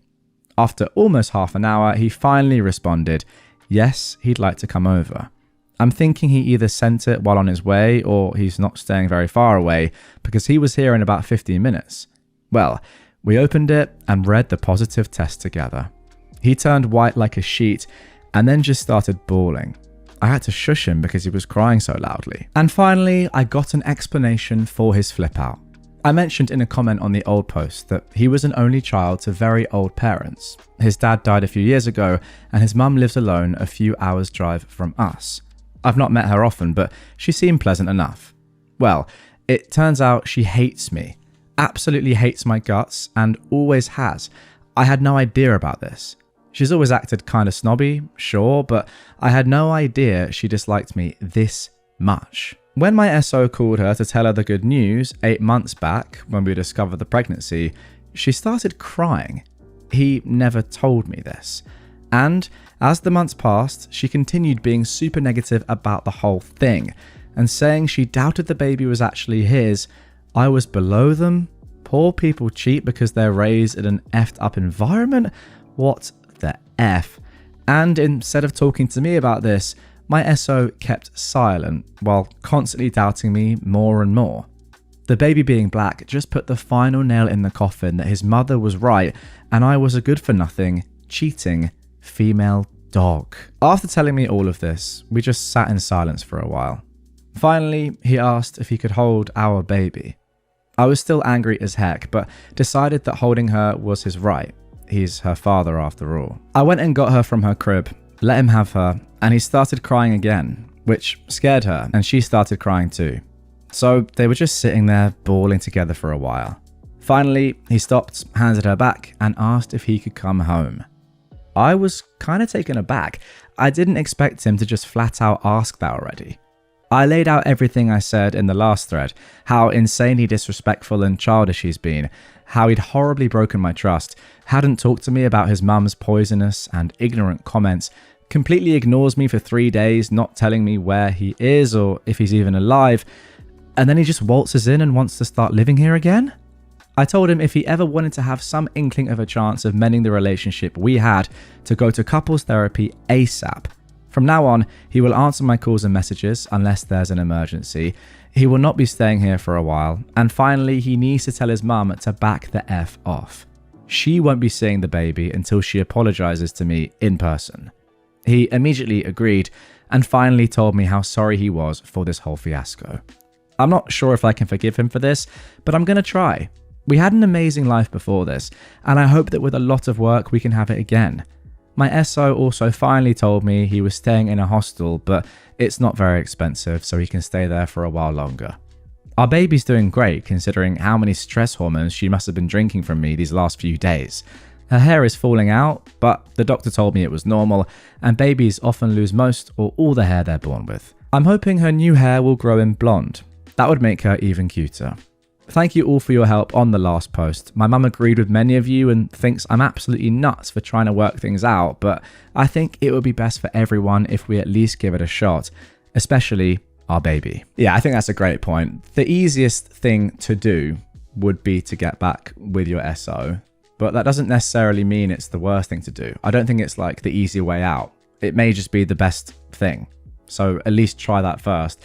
Then if you want to down the line, you can take the hard route of completely breaking up, moving out, eventually having to find a new partner if you want to do that, etc., like raising your kid in a split family. It's easier to just try it with him first and see how that goes, and I don't think there's anything wrong with that. But yeah, I don't know how to feel about this guy. I'm inclined to agree with your mum, and we've had like guys especially like this on the channel before in stories similar to this, where they're just so spineless. Really? Like, just because your mum has been whispering in your ear for the last 8 months that the person that you fell in love with and have decided to have a baby with is actually like not the person you thought they were, in her opinion, you then change your entire opinion because of that? I don't think that is right, and I think that says a lot about his character personally. So use that information, I think, just as much as everything else that's happened. And I don't know what I'd do in this situation. I think I would try and get back with him and see how that goes. But I would struggle to look at him the same way again, knowing that he's just listened to this absolute trash from his mum for the past 8 months, and that's changed his whole opinion on you and his baby. I broke my wife's heart. How do I save my marriage? This was originally posted back in 2016. I am a 29-year-old man, and my wife, who is 28, and I have been married for 4 years, together for 6. I love her deeply. However, recently I've developed an infatuation for a woman I work with. I didn't cheat, and I have a strictly work relationship with her. I recognized my feelings as a mere crush, but still felt guilty and needed to talk about it. About 2 months ago, I posted on a forum, not Reddit, about this woman, and I found sympathy. It helped me understand how crushes in a long-term relationship work. A month ago, I came home to my wife having printed my post. She confronted me, and as I was taken by surprise, I didn't really know how to explain myself. I couldn't lie either, so I just apologized to her. She read me my post while crying. I cannot post it entirely here, but basically I said she was a, quote, breath of fresh air, the reason I'm happy to go to work. I wish I could hold her in my arms and know how she smells. I often dream of her. Sometimes I lie down and imagine her in front of me, end quote. These were things I was thinking but couldn't say out loud.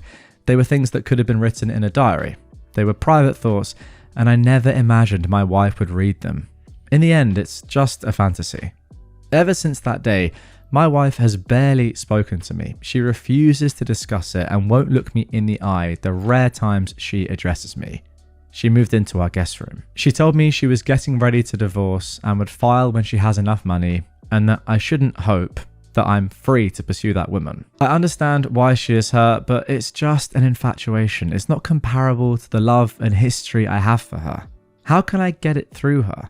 She told me she never had feelings for another man and that I betrayed her. She won't stay married to a man who yearns for another woman. I told her I would change jobs, but she just said I'll still dream of her. She is completely closed off. What can I do? All right, let's jump straight into the comments here, because this is a tough one. I mean, you've really shot yourself in the foot here, but you're not the first person to be in a long-term relationship and have a crush on someone else. It's just a shame that you've posted it online and your wife's found out about it. Anyway, let's get into the comments. Somebody said, so have you gotten a new job yet? What have you done to show your wife that you're serious about your marriage and that she's the only one who matters to you? That is a great point. It shouldn't take you saying to her, I'll get a new job, and then her saying, well, you're just going to still think about her. Just get a new job. Like, you want to cut as much contact with this woman as you can.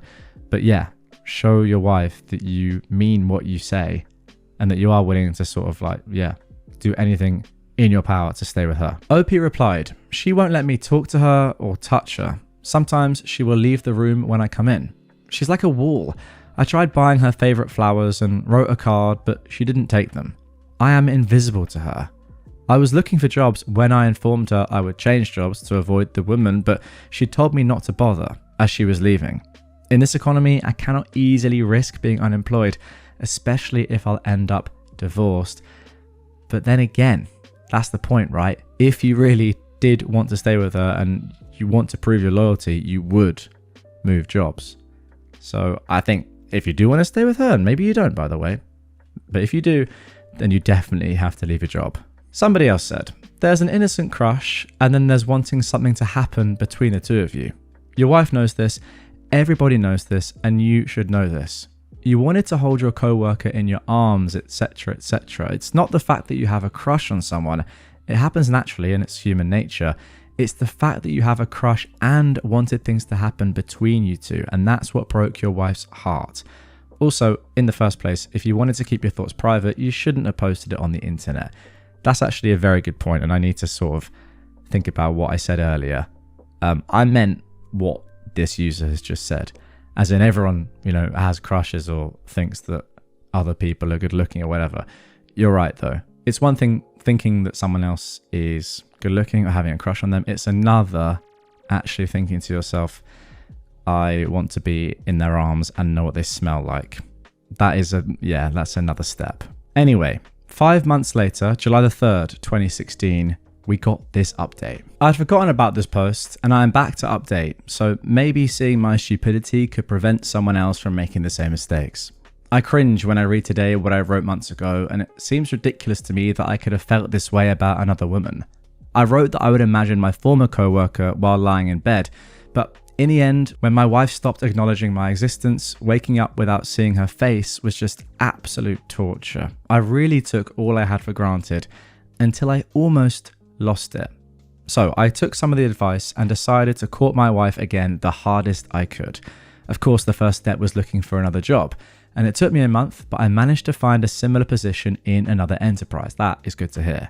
I did what was suggested of taking over every chore, and she stopped ignoring me, but would simply stare at me with some kind of hostility and go on with her life. There we go, that's progress. I tried flowers, but she would leave them to die. My wife's dominant love language is physical, but I wouldn't dare try touching her, so I went for telling her.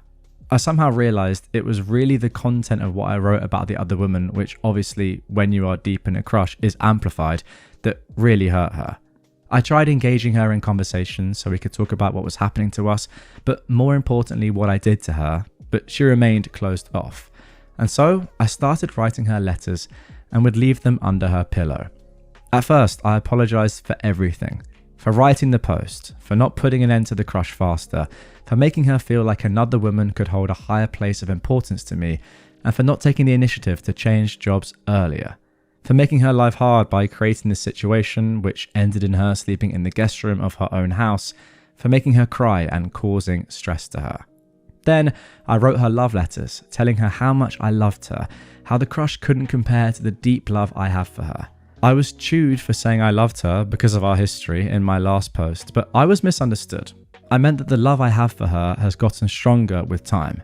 5 years ago I loved her, but wouldn't have given her one of my organs if she needed one, for example, while now I would without hesitation.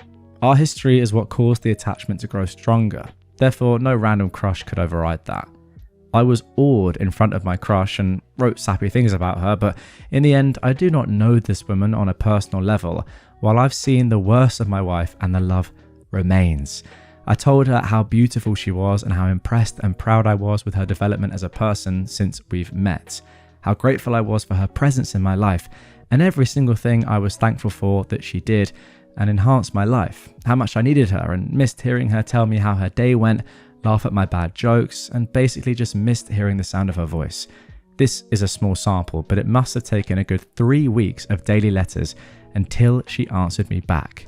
She answered with a letter of her own, telling me how much I have hurt her with my crush, how I made her feel invisible next to that woman, how I never told her such loving words until the letters, how much she hated me, but also how she loved me and missed me too.